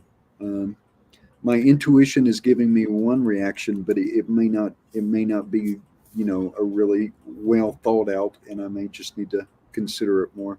I guess I'm saying if Da Vinci were alive and he could produce an NFT, would you be mad? Would you be mad about paying? What if you can only get it from him and he can only get it on the same blockchain as your cryptocurrency? It would still be as valuable because it comes from the same individual person. What is that initial stand for again? Non-fungible token? Is it token? No, I don't think it's token. I think it stands for CARP. Okay. NFT. It's like that's the thing is like if I can't do anything with it, then like for instance, if I have a $1 million in the bank, token. Yeah. Okay. Yeah, if I have $1 million in the bank, but I can't access it, it's worthless. You know what I mean? But that's the It's same. like- That's the same argument as money anyway. Like, because you can't always touch it. Like if I work But for money is fungible, though. Yeah. Well, I guess so. I suppose so. But I mean, money by definition is fungible. That's But you're why not- money was created. but you're not using it that way, and it's also not backed anymore. So it's almost the same concept. I guess. But maybe you guys won't buy it. Maybe somebody else. Other people are buying it, so that's cool. Wherever the market goes, so wherever the market is, I'll take it. So I think this is, I guess maybe the better question to ask is why, what is the compelling thing that does create value for some people? So why do some people perceive value in it? Do you understand the argument for that? Yeah, but I think that's funny you say that because that's exactly kind of how this is going. Like, I could produce a real piece of art, but it's not going for $1 million. And so the question then is, it's usually based on what the demand is off of supply. Right. So if there's only one version, I think people are looking at it like, well, the file is copyable. So to Mike's point, so is the art copyable. So it can be copied really, really super close to the point where people are selling for thousands and thousands and thousands of dollars all kinds of fake art. So if it boils down to like, no, this one has the whole thing and it has the history behind it and you can trace it, that kind of is the same argument, just on the other direction. But it's just that one is tangible, but like electricity is important to me. I can't touch it, but it's based on its uses for me. Air is valuable, but I don't buy that, but it's certainly invaluable to me, right? Like I can't live without it. Water. So we base it on things like that. Well, maybe water's not a good example because you can actually touch water, but I'm saying these other things that are not touchable or tangible. I think in some way that's it's based on what the market says it is. If the market says a tin can painted in pink is worth $1 million, then it is, whether you like that tin can or not. You don't determine the value, the market does. In the same way, people are like, no, my art, I shouldn't sell my art for less. It's worth more. Okay, it's only worth what the market will bear. Only, always, no matter what the product is, tangible or intangible.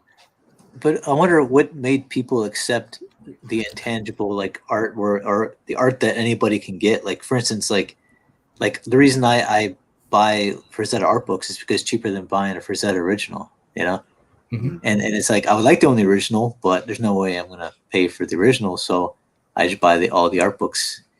But it doesn't make it special in that it's like oh, would you like to buy this art book for $1 million? So and they're like, no. what is so then identify the value that you derive from having that Frazetta art book.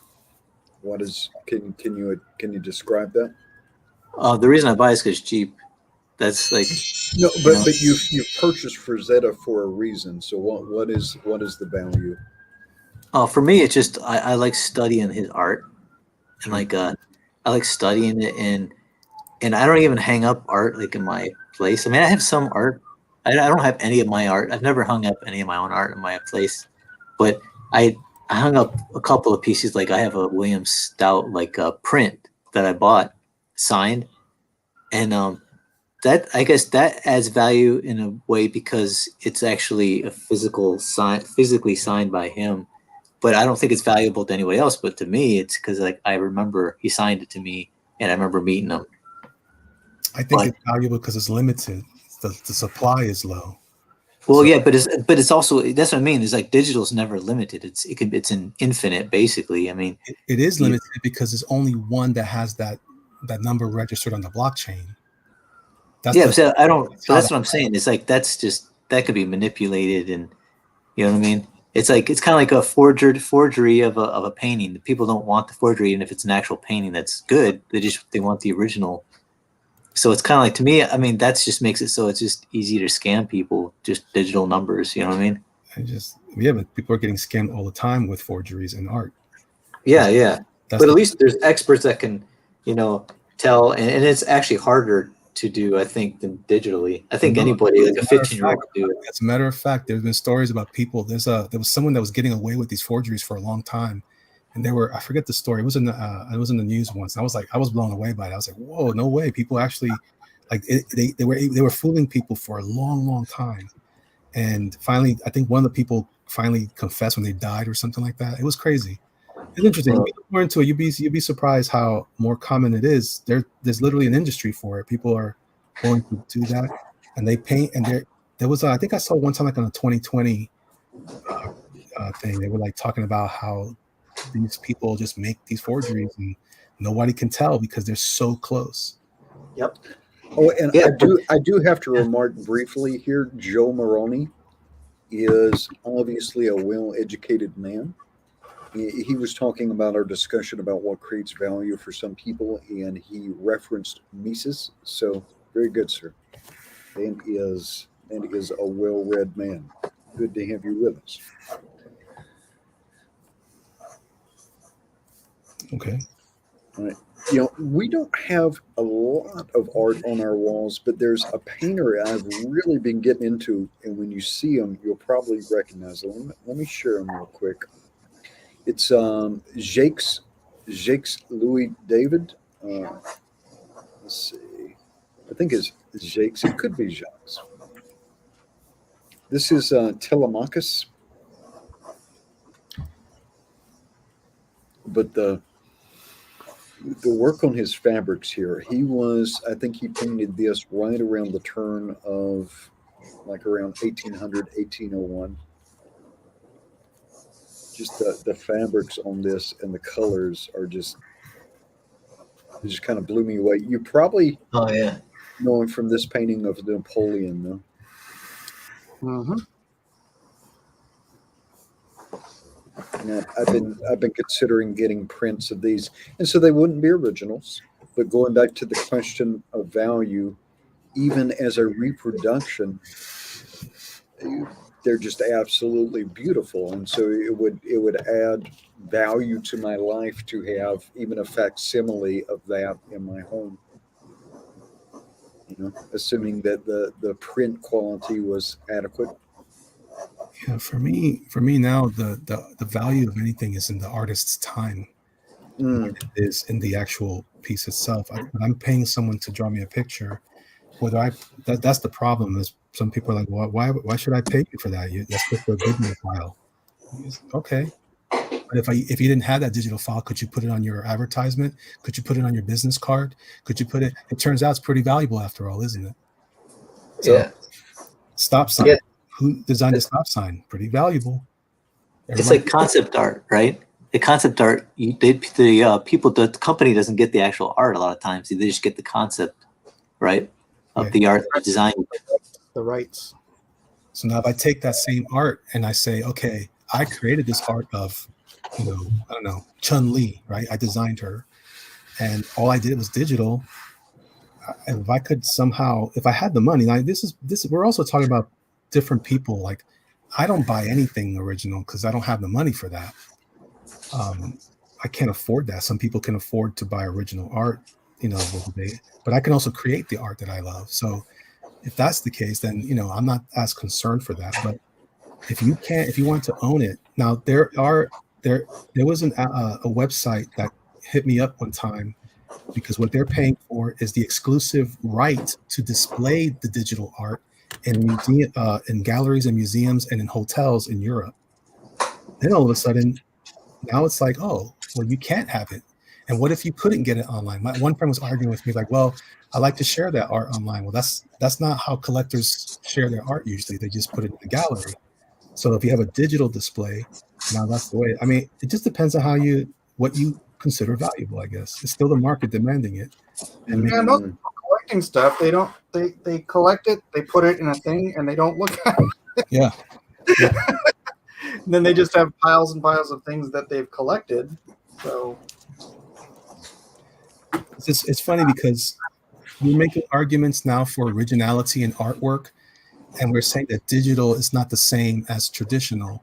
Ironically, when acrylic paint came out on the scene, people were looking like, wait a minute, that's not real oil. When watercolor came out, that's not real this.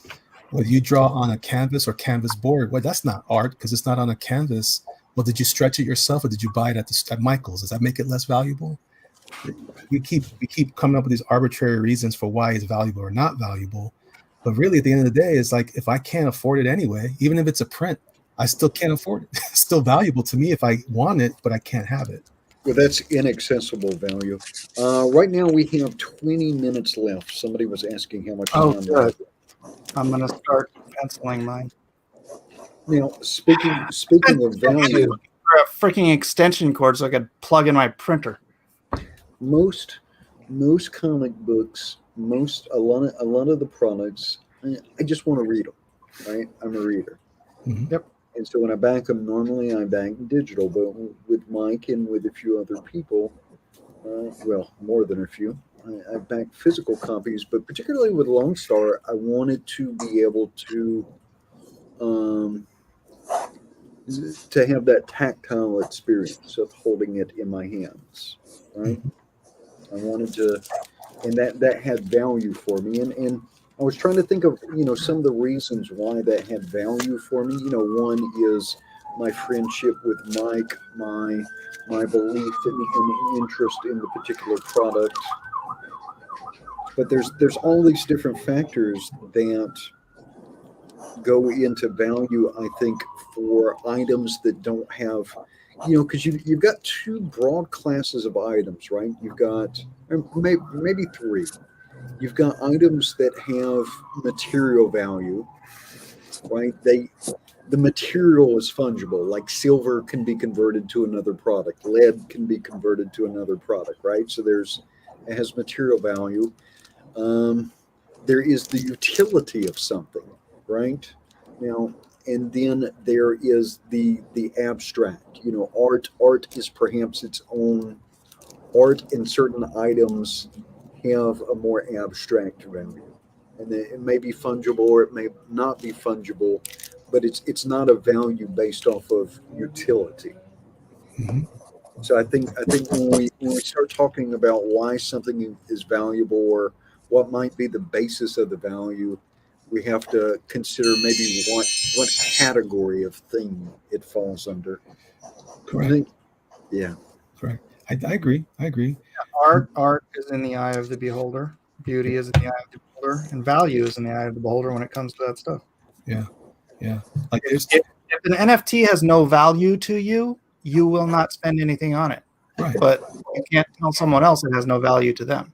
I don't even know how they quantify it as having any value when it's digital, though. That's what I'm saying. It's like, because it's not. Dude? You can't quantify to me why a Jackson Pollock has any value. That's true. But people, You can't either to me. But that's the thing, though, that somebody. That's what I'm saying. And the thing is, you can't just say you can't quantify it to me because your expectations on that quantification is different, and it goes back to that subjectivity. When Mike's talking about that, is there's someone's trash is another man's treasure. Look, my buddy just spent money on a Star Wars figure. It was C-3PO, the cold painted C-3PO on the chair out of the Ewok village, right? He bought it. He was happy. He was so excited. He got it to add to his collection, and then it broke. And then I just giggled because I'm like, it's just a piece of plastic. But it was important to him. But it's just a piece of plastic. It has no actual utilitarian use at all. It's just a piece of plastic to sit on his shelf. He owns it, broke it, and then now is it still valuable because it's broken? Why? It's if he bought it, or if he bought like a picture of one, it would probably cost a lot less than buying the actual thing. You know what I'm saying? It's here's like a more realistic comparison. Say another company makes a perfect, using the same plastics, the same paints, and everything, a perfect knockoff of that piece. Does the original, which is in every way and shape and form identical to the knockoff, have any more value? In the real intrinsic world, of course not. No, but to the collector, absolutely. Right. Well, it's produced in 1978, but not in 2020. Plus, it was different. Even if they try to duplicate it, it's still never going to be exactly the same. No, I'm saying if it was exactly this. In fact, what they did was they found the molds. They like the company threw away the molds. They found the molds. They matched all of the plastics, all of the paints, everything exactly the same. It is functionally and physically exactly the same. But I can guarantee you, it's probably not exact. There's probably some type of thing they can find. This is a thought experiment, Matthew. What I'm saying is, digital is never going to be. I don't even know how they qualify. Like I said, you can. It's like me. It's like me photocopying like a perfect copy of a dollar bill. It's still not going to be the same value. You know what I mean? As a dollar bill, and people can still tell it was a copy. You know what I mean? Same thing with digital. I mean, like even that digital print that you have. Because that's the whole thing about forgeries in the collectibles market. People can't tell the difference. So one aspect of value then in this case would be authenticity. You say that is one subjective component, like the originality of it. Like it's actually from the actual creator creating it, like his hand on the paper, ink, physical, like where he had to actually put sweat and work into it. But if it's just a copy of it, in my office right now, what are you talking about? Is it? But if it's a copy, and they're selling it like the copy the same price or more than the original art, that doesn't make any sense to me. Why anyone would want to pay for that? I don't get it. We're not talking about a copy. And by the way, that's also assuming that you are going to find it. What if I create a piece of art that you will never see unless it's in a gallery, even if it's a digital gallery? Now, will you feel different then? If it's digital art, you mean, or original? We're also assuming that it's digital, therefore it'll always be available online. But that's not true. If I can control the distribution of said product, even if it's digital, even if you can only see it, what if you could only see my digital piece in the digital wing of the Louvre? Would that change your mind? It'd still be worthless. Okay. It's like a flashlight, like putting those flashlight on the wall. Here's another example for you. I print off 10 limited edition giclée prints of a piece that I did. No, right? Mike, can you refresh everybody what giclée is? Giclée is a high quality, basically inkjet. It's what inkjets are like the grandchildren of the giclée printing mechanism. But I think it was ice cream flavor. No. But so you have a limited edition. You have 10 copies, right? And you're selling them for $500 each. I've done this. I had, Game of Thrones prints, limited edition, signed, lettered. They were $450 each. Now, I can also print this out on innumerable copies on paper, like through laser printing or whatever else. What is the difference? It's the same art. You're looking at it, it looks the same. The difference is one is a limited edition with authenticity, like Edwin was saying, with certification, with uniqueness above and beyond the billion copies I could run off at Kinko's. Right? Okay. What is the difference if you transfer that concept to a digital profile? I think if it's a copy, it's a copy. It doesn't matter how good the copy is. It's just a copy. The only reason I would buy a copy is because it's cheap. That's the only reason I'd buy it. For me, that's why I don't buy prints unless it's cheap. You know what I mean? Because I can't get the original. I'd rather have the original because then I could just study it, look at it, see the brush strokes or whatever. And Okay, your favorite anime artist is making 100 copies of this one print available, but somebody else is just knocking them off and copying them and printing them off. Would you put more value in the one that the anime artist offered, or the ones that people are knocking off? Well, for me, whoever sells it the cheapest is gets my money. You're I clearly want an audience. Mike, we're down to 11 minutes. I am topping off my coffee, and I'll be right back. Man. I think in the end, you still have the same. It's still, like you said, Mike, it's beauty's in the eye of the beholder. I still think value is in the eye of the beholder. Every time you make arguments, you could argue, well, it's a copy. But again, when I'm creating that digital file, that's not a copy. You may not smell my armpits on the file. But I still took time. I took energy. I created that document. I don't like when people say, "Oh, but you're using the computer and the tools." You know what? A ruler is a cheat. A specific using Frisket is a cheat. We're doing it all the time. It's just that it's so ingrained in our current vision of what practical is.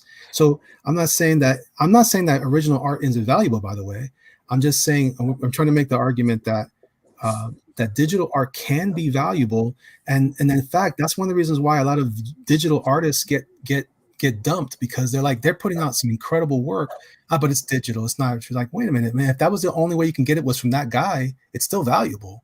Now, if you could steal the art online, then it doesn't go online. But that's what people have to be willing to do, is not put it online. Then it would have more value, I bet. But if we treat the way we treat, going to become a lot more prevalent. Say what? I said watermarking is going to become a lot more prevalent. If you only allow watermarked versions of your art into the public, and you sell the unwatermarked version as NFTs. Yep. Yeah. Like I said, if it's a copy, it's a copy. To me, it could be watermarked or not. But or it's it not be from the artist or not. If it's the original file that I made and I hit save, and then I right away send it up to Sotheby's, which, by the way, that's where they're being sold in some cases, and I get it produced, and I say, here's my NFT blockchain registration for this file, and it's eternally attached to that file, then you got a new interpretation of what original is in a digital climate. No, it's not. To me, the exact same thing.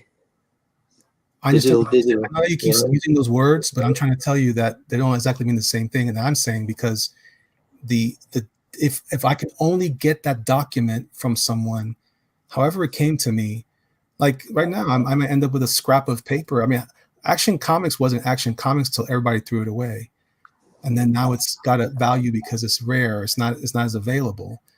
We're assuming that digital in the future will have the same availability as it has now. The only reason why it's so available is because everybody's using it as like let's check it out. This is what I do. And by the way, this was also true years ago. I've had access to paintings that are super old but are still worthless, because even though they're original, they weren't valuable, but they may have been valuable to me. But that goes back to that argument. So I think there's a place for it in the marketplace. I think when you look at it from that perspective, it will change eventually, because there's too much art being created. And what if we end up with less paper? What if we end up, there's a lot of factors that can alter history, alter the course of how we produce this stuff. Like, I'm using a brush pen. No one's going, oh my gosh, that's so fake, but that's because today I'm not using this is not actual animal hair. He's doing that, and maybe this is nylon, so it never goes flat. Those guys who could manipulate that one tool and make it work every time, and no matter how much he uses it, blah blah blah. You know what I mean? It's like, oh, okay, so it's got to be more than just that it's physical, because there's a lot of stuff that's physical that is not as valuable. I hope one day people can sell my art for millions of dollars, but I'll probably be dead. It won't be me that benefits from it. It'll be them. Well, I mean, it's like, for instance, the reason people want to get the original art is because it's one of a kind, right? I mean, and it is one of a kind, meaning you can duplicate it, but the duplicates aren't as valuable because it's a duplicate of the original. So it's like, no matter what, digital is just a duplicate. Even if it's one, it can be duplicated, and it'll always be the exact same quality as the original digital. You know what I mean? But I mean, as far as concept art goes, I mean, the idea behind it and everything, that's the value. But the actual digital art itself is probably not worth anything, except for, you know, the idea that you've created with it. Except some digital art has just been sold for millions of dollars. So it's like, yeah, I hear you. But I don't get that. That to me, they're smoking crack. I don't get it. It doesn't change the fact. Crack. That's probably why. It doesn't change the fact. Listen, that's true. I understand it's difficult, but I mean, I had the same conversation about cryptocurrency, and all of a sudden everybody's like, "Oh man!" And people were like, "Oh, if I could afford it, I would." Okay, cool. I would too if I could afford more of it, and it's even actually pretty accessible. But it might help me see some of that value there. Some people still argue it's not that valuable. Okay, but people are still selling it for a lot of money. I still can't get myself into that either, because I get it. Again, just because you don't do it doesn't make that the and same with me. Just because I am arguing this point doesn't mean that I'm right, except that we have examples now of how it's actually functioned in our culture, and people have figured out a way to make it work. But I wonder if it's even true, because he loves the Fed. I don't even know if it's true though. Or do they really sell it for $1 million, or are they just telling people so that they can create a market for selling? Yeah. It's on the blockchain. If I can, yeah. Yeah, but I've never seen the blockchain. I have never seen oxygen either, but I'm sure glad I breathe it. Yeah, but the blockchain is not affecting me. Well, kind of. It may though. Like it could affect you. That's the point of this. As things change in our culture, who knows? Maybe right now because you don't have the tool for it, and maybe one day you have the tool, and then you can sell art. And you could put it there, and it doesn't have to just be original. You can also sell it as, maybe if somebody feels the same way that you do, that doesn't mean they can't sell original prints of it, original documents, or for that matter, people are using NFT for actual fungible things, like actual tangible things now too. That works as well. You can do it on a T-shirt. You can put it on a figure. I think Pops is doing that now. So like, okay, well, if that's what it is, that you can now you're solidifying the like you were saying earlier, Mike, the history of it, and it's a different way to describe it. Like I said, people were saying the same thing about cars, like that'll never work. I'll never give up my horse. But then eventually people tried it. It's funny that we're all so like big on technology and tools, and then when we're all benefiting from newness of things, but we're so resistant to that. We may not understand it, just like our some of our most recent ancestors could understand it, but like some people are saying, why would anybody pay money for a picture of Superman? It's stupid. And actually, artist, I've got to say we've got about 4 minutes left. Yeah. But one potential argument for something that is digital, no one will have the original version of this drawn and quartered episode. But judging on the number of views, we get most of the views live, I believe. Mike, is that accurate? Yeah, I think so. And so there is some value. There is some value in the participation, in the live participation. And somebody had talked about that earlier, about like a live concert or like a recording of some. So clearly there is some value to something that is digital, but it's kind of raised an interesting question about the value of goods, the subjective value, and then what a lot of you have been describing is sort of a relational value. It's a lot to think about, though. About the NFTs. That's a good point about that. Like CDs, that's technically digital media, and those have value now, and those are copies of the original recordings.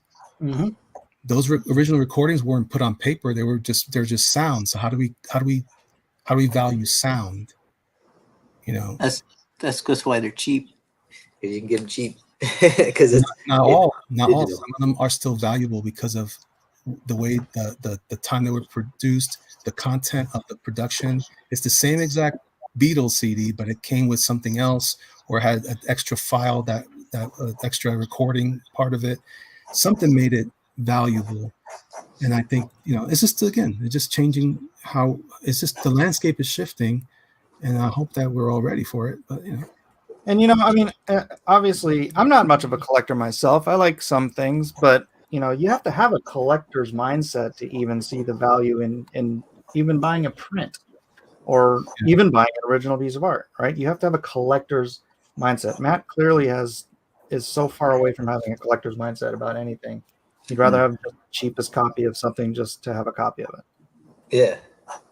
Yeah. To me, it's kind of like the concept art thing. I like the idea. I like to be able to see it, but I like to own the original, but it's just, well, I can't. So I buy a copy of it because it's cheaper. And even though like there's art that I like that I download digitally, like on my computer or my tablet or whatever, I have that so I can look at it anytime I want to. But if I have an option to buy a physical print, I will buy the physical print even though I have the free copy, because the copy on the digital copy is worthless to me, because if the power goes out, then I don't have it. Like if I can't view it. Why don't you just print it out from the digital file for free? True. Because it costs too much. And artists, we've got 1 minute remaining now, but I have found myself going back, because I've been looking at a lot of paintings recently. I go back to that Telemachus, and it's just a digital. And for other people's artwork, I go look at Mike's, I go look at Elliot's, particular pieces, Tommy Graphites.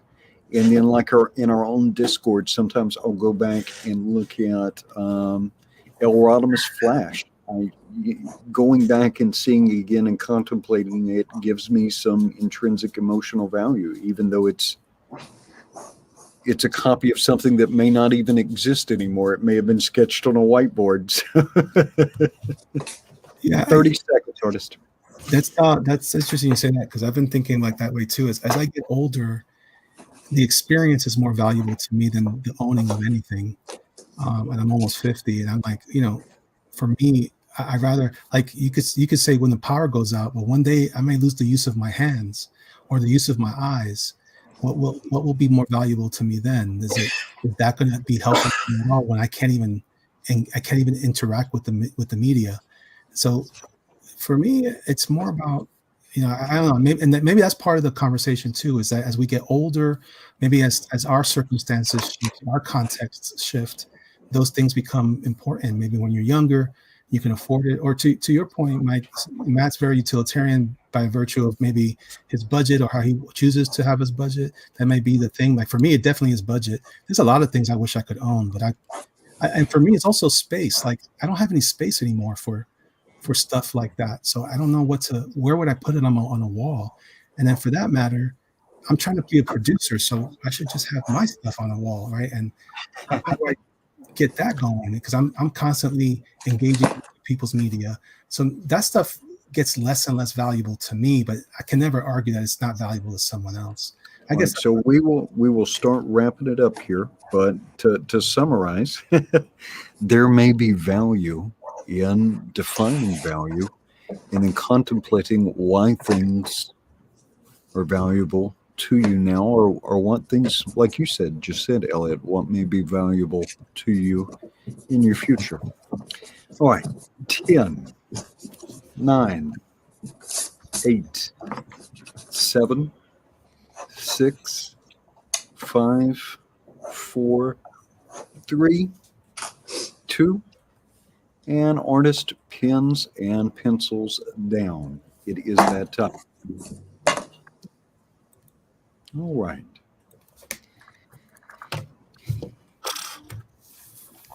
And if you would please, sir, put the link to the straw poll into the chat for our audience. Audience, it's your turn. The value or the capacity to judge the value is now in your hands, objectively and decisively. Hey, Edwin, Mike, I'm going to drop in a photo into the D&Q Twitter DMs.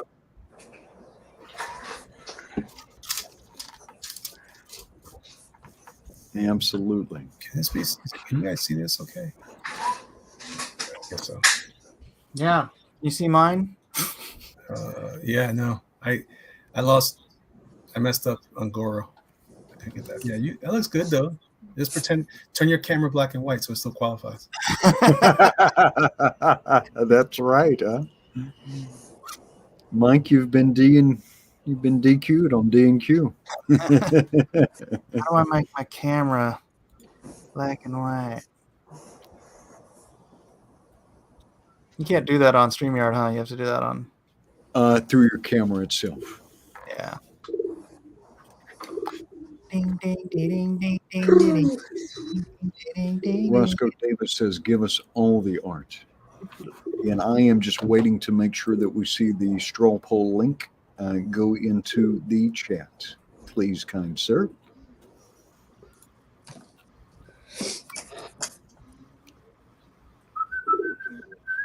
And then we will take a look at some of this art. Matt, are you scanning? What are you doing?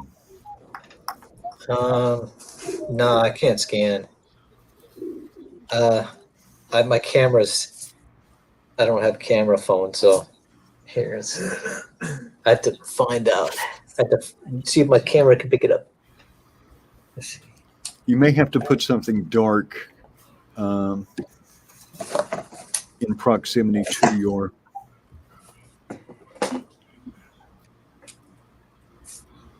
Ooh, is that Mike's? That's Elliot's. That's Elliot's. Elliot's. Wow, that's nice, Elliot. Nice. I like. See, it's original. No, it's digital because you only see it on the screen.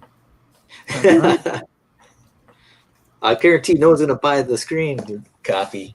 I guarantee no one's going to buy this art either. Oh, you can't guarantee that. That is sweet.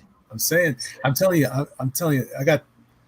I have a few hundred people follow me on Instagram. Nobody buys anything. It's funny. That's because they're all digital people. Right. They'd be more likely to buy an NFT. Yep. They're people who are less likely to spend money on art if they get it for digital free. But they won't get it. Okay, I'm not going to continue. Well, what we want, what we want for free is the money, the money for nothing.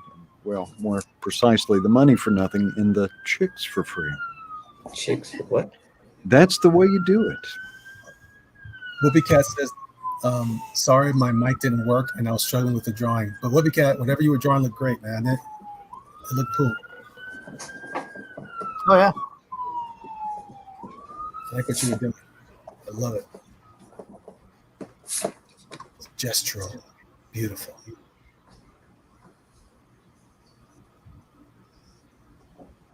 I know Elliot remembers Dire Straits.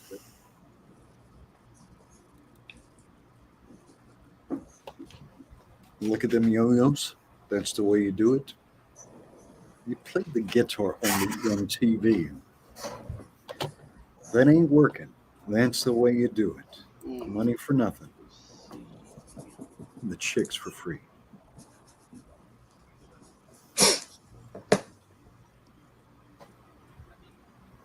Calliope at Night says, wow, Mike. That Kitana versus Chun-Li is going to be amazing when you pencil it in. I think maybe ink it in. When I ink it in, yeah. Well, I didn't really get anything done, so sorry. Junkyard Gun says, can we see Matt's piece? That's all I got is a piece of the drawing. Just got a piece of paper. Yeah, a piece of paper with a couple of scratches on it. No, say it. Let's see. I kept trying to figure out what to do. Everything I kept thinking it just was all like the same old. So here's Katana, and there was starting to become a Chun-Li with a kick there. But I don't know, every time I was drawing something, I didn't want to seem too lewd or too suggestive, so I kept redrawing and redrawing, and I'm like, karate poses with women wearing tight clothes is kind of like tough if you're drawing the whole body. It feels like something you should finish, though. Yeah. But but I want her in the foreground, and then actually she's going to be overlapping her right here, Chun-Li. What's on the other side of her on her left? It's going to be Oh, is that right here. You mean? Oh, Sorry. I'm going to put Chun-Li kicking. I don't know if you can make out some of her foot. Yeah. She's like, but then I was like, I don't want her crotch being a crotch shot. It's a cool pose to me, but then I'm like, So I'm like, what can I do? So I tried different variations, and I'm like, I didn't want to do just the stereotypical standing, but then I guess I'm gonna have to do it. All right, Gabrielle says, nice. It would have been Nice. if I even got close to even starting it. Thank Let's you. look at Elliot's again. Now this is nice. I Beautiful. like her hair. Ah, Her there's hair came out nice. Beautiful. It kind of looks like, not for nothing, kind of looks like your daughter a little bit. Like, I've seen pictures of her hair like that. Like, I think it's just because I've seen her dress up like this before. Oh, sorry.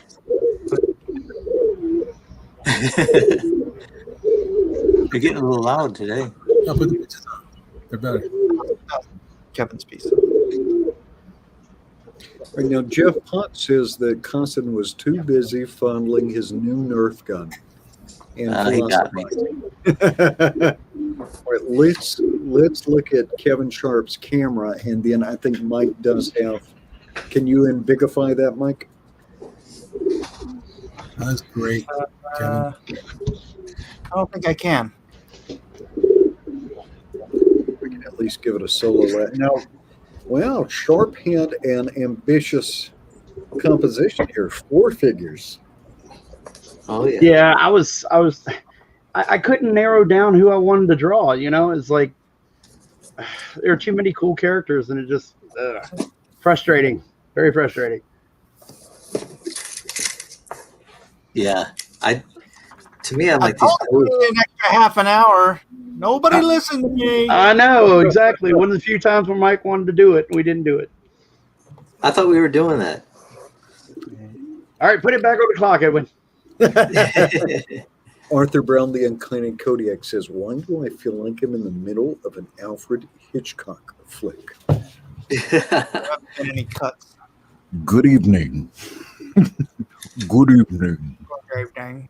This is Alfred Hitchcock. I don't quite have the jowls to do an Alfred Hitchcock voice.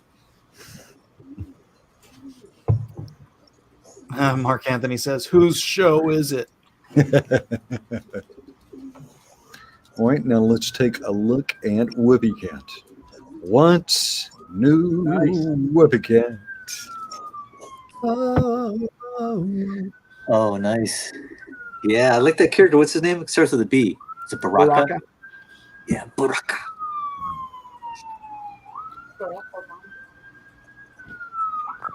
All right.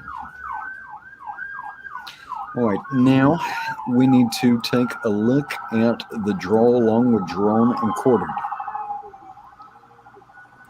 All right, we've got some sound effects. Sorry about that.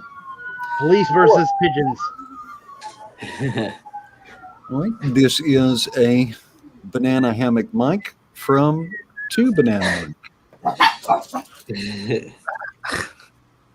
All right, El Rodimus Flash. This might be all I do today. Recovering from a mild concussion. Oh no.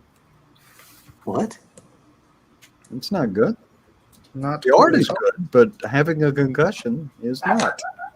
generally not. But that is cool. Juan F. Soto, here are pencils, no inks today. I hear you, man. Cammy versus Katana. Fatality. Cammy wins. Right. Gabrielle Geske. And this is Johnny. Hang on, let me read this.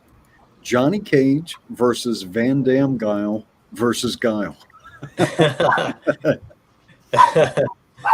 Damme guy, that's awesome. All right. Space Player. Chun-Li versus Scorpion. Mm-hmm. Mr. Space Player. All right. One Doom Rabbit.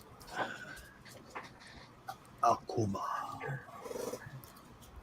Nice. Nice Akuma. Ooh, yeah. One Doomed Rabbit. One All right. Doom Rabbit. Zombie Kebab, as far as I got. Yeah, I feel you, man. You did way more than me. That was good. Got a fight scene in there. It seems Yeah. like this whole episode was a little bit more than most anybody could handle. Except for There's just so much coolness. You can't contain it in just a couple of characters. I think I got too much into talking. I can't draw and talk at the same time. One F Soto. It's all part of Elliot's master plan. What? Get Carson talking so he won't draw. Junkyard Done. Jury versus Baraka. Jury versus Nice. Junkyard Dun's jumping in. Sweet. And Nice. I'm guessing from the length of the claw that is not Barack Obama. Might be Michelle.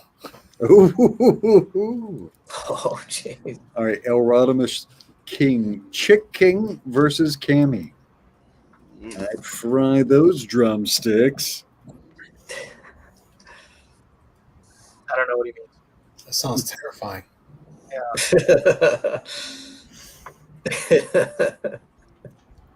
I think he's implying that Cammy's got some good legs. She's got legs. She knows how to use them. Yeah. Cool. Hiroshi Paradox says, give me just a little more time. Just- Give me just a little more time.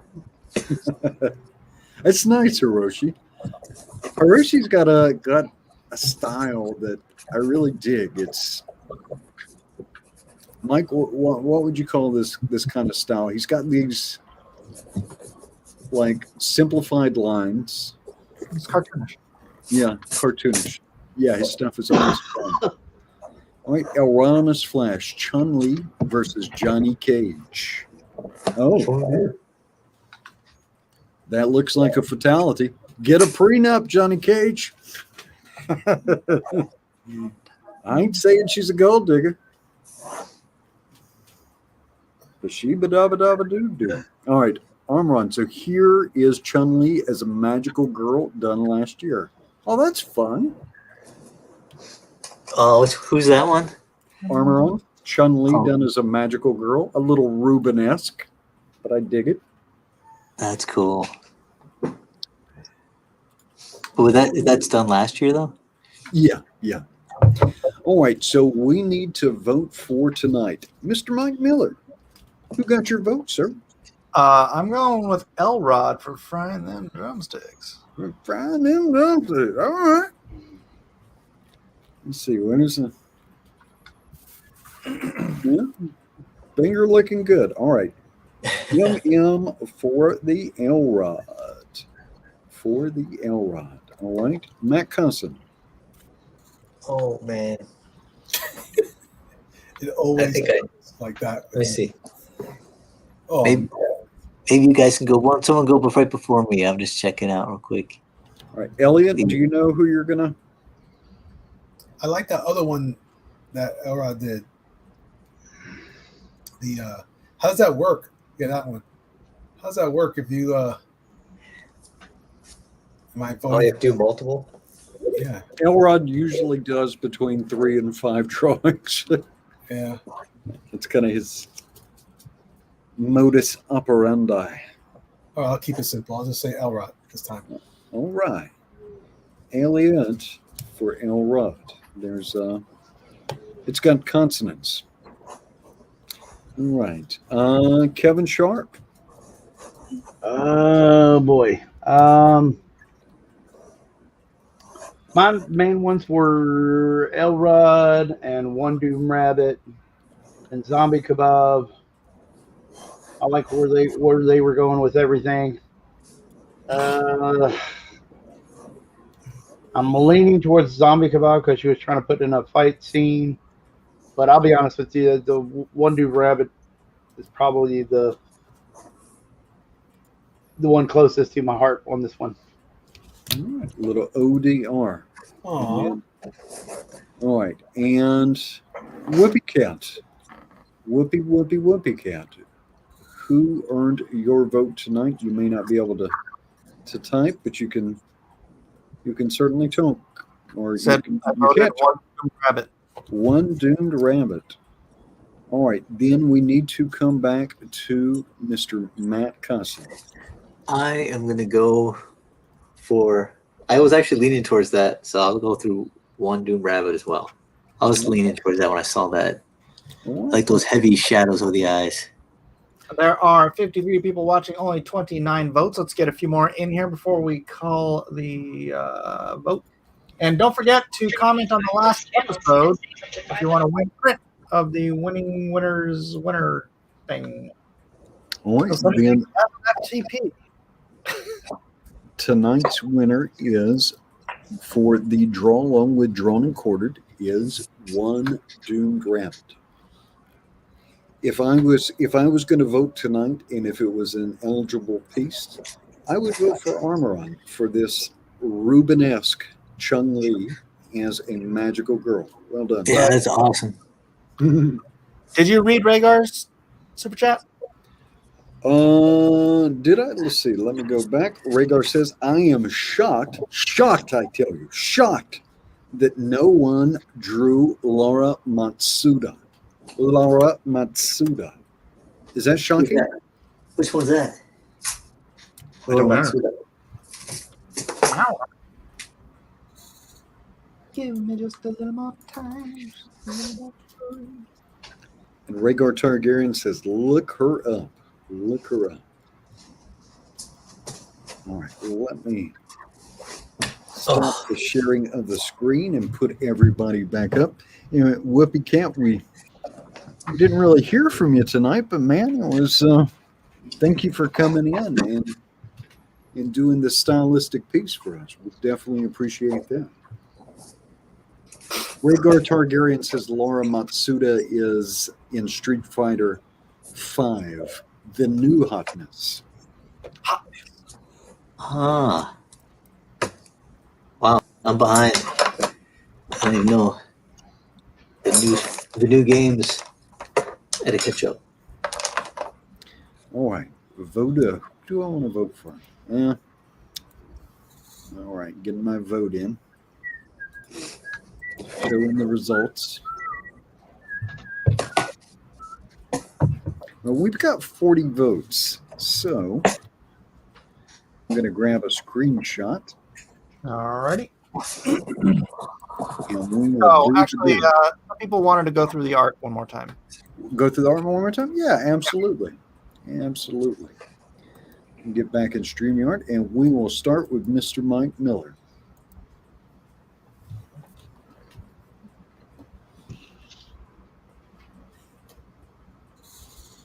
Ambitious Clearly, I did piece. not get to the inking. Ambitious piece, a lot of motion, some challenging angles. But we need to see some ink on that paper. Mike, can you share Kevin's again?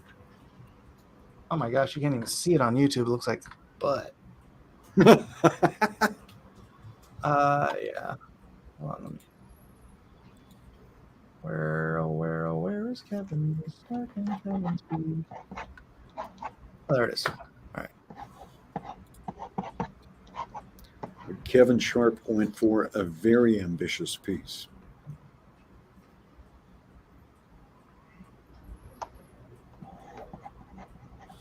All right.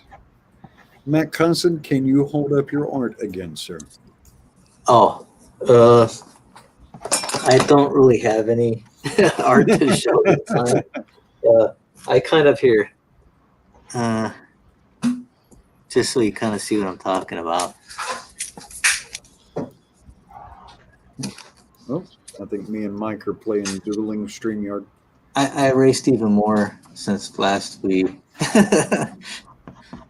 So You've subtracted from your drawing, sir. I subtracted. Usually, I should just went with a pose, like I usually. But I wanted to do something different, so I try to always do something completely different. But I should have gone with that. But I was trying to figure out like composition, pose, and all this stuff, and then I'm like, I finally think I came up with one, but too little, too late. It's from the end. We took up too much of the cognitive power with the discussion on value. I know. I was trying to create something physical. That was my strategy Yeah, good strategy. to get you Right. guys in the, Speaking. Oh, Jiminy Cricket says, does Matt's constant art have any intrinsic value if he barely did it? Well, depending on what you subtract from the female form, though, sometimes less is more. Yeah. With one a way- particular audience. And we're looking at Elliot Fernandez. I really like the shading on that hair, Elliot. Thank you. It was digital. In other words, he did it with his digits. You get it? It's a joke. Wah, wah.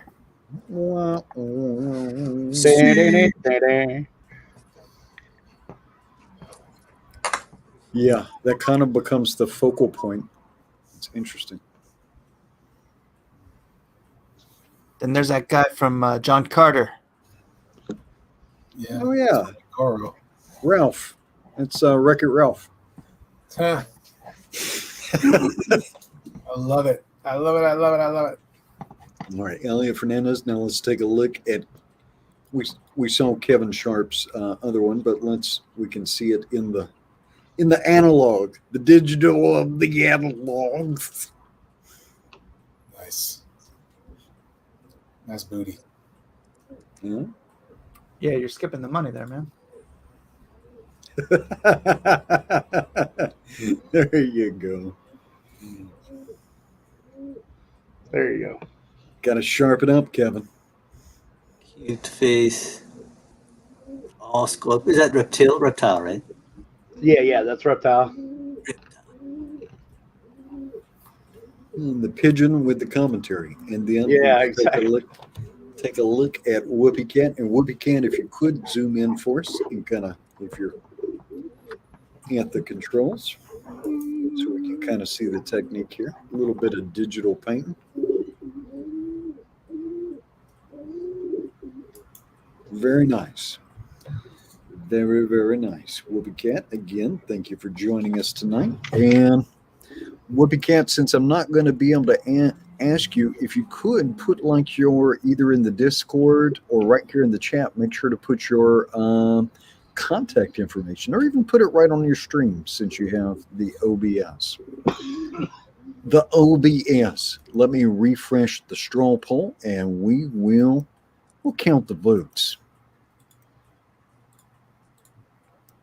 Because the dealing is done, right? That is correct. All right. Mr. Carson, Yes. tonight you have earned 5th place, which is good. Well deserved. Had you have scored 6th place tonight, that would have been perhaps a stinging rebuke. So I think you should celebrate your 5th place win with 3 votes. So I'm the last, right? Because I would feel bad if I did better. Yes. You are last. Yes. Good. Yeah. I feel better about that. Because if that means that actually my drawings actually matter. You did in fact chart, which I think is the important thing. All right. In Yeah. 4th place, we have our guest, Whoopi Cat. Very well done, sir. All right. All right. In 3rd place, right, the median, the mean, Kevin Shadaloo Sharp, the Pigeon Master. All right. No. Yay. Even though I'm not done. Nobody's. I'll Elliot's the take only one. Or Whoopi got. Mike, Got done too. Mike, you didn't put down a lick of ink, but you still managed to squeak out a silver medal. How did That you is do my that? power. Right on. And I think with a well-deserved 1st place and gold medal, Elliot Fernandez. All right. Good bets. This is a travesty. Speech. Thank you very much. Thank you very much. Thank you very much. Yeah, man, I appreciate you guys. Thanks for coming and ascribing some sort of value to my work. Even though it's done with your digits. Even though it's done with my digits and it's not even complete, but I did the best I could within the time we had, and there you go. Yeah, we really could have used another half an hour on this one. So when you got to do 2 characters, you got to stick with like torsos. Yeah. If you're gonna do full figures, it's gonna run into trouble. This is always gonna happen. Yeah, it's true. Yeah. Unless you draw it on a smaller paper. I did 11 by 17 like a dummy.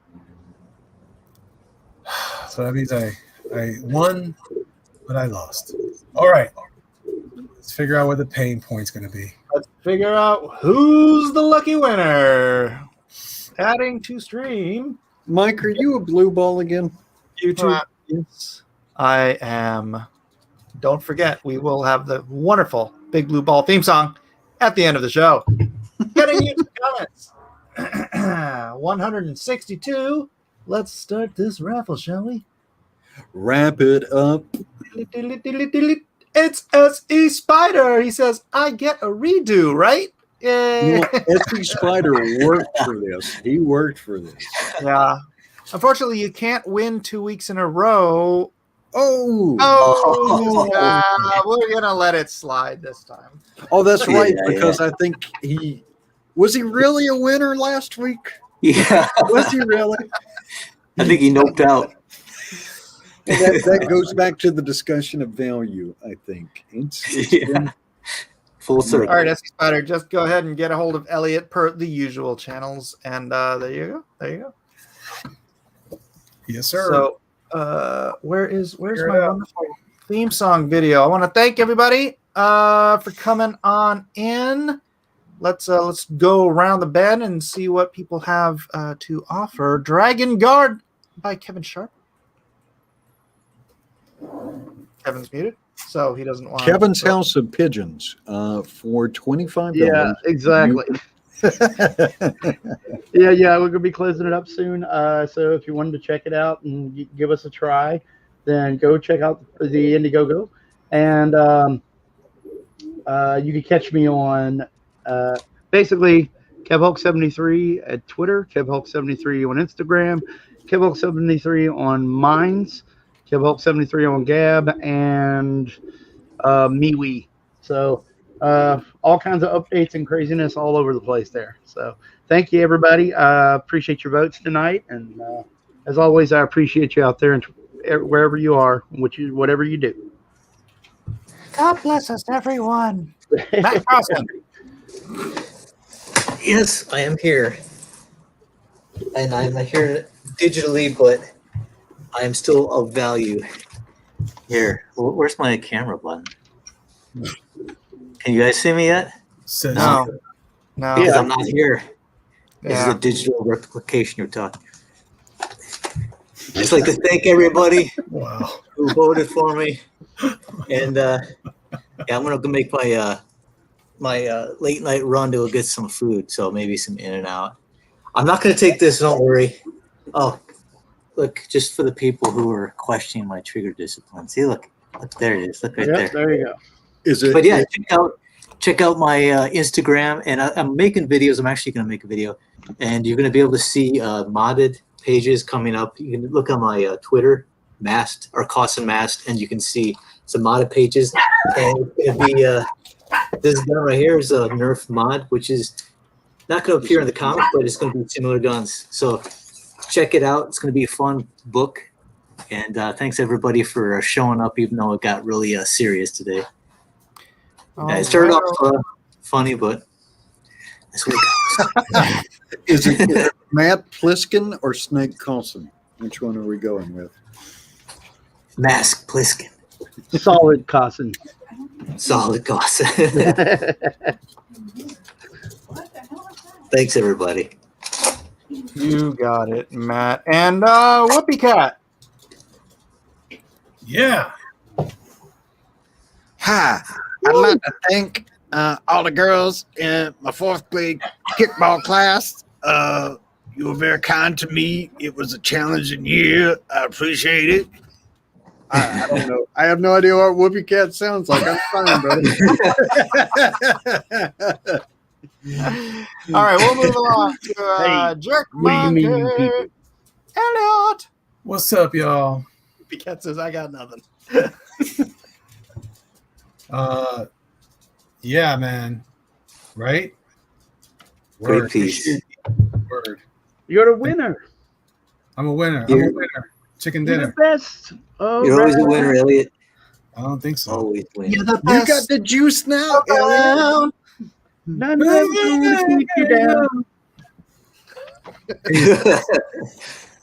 I'm sad because I have to give out a print.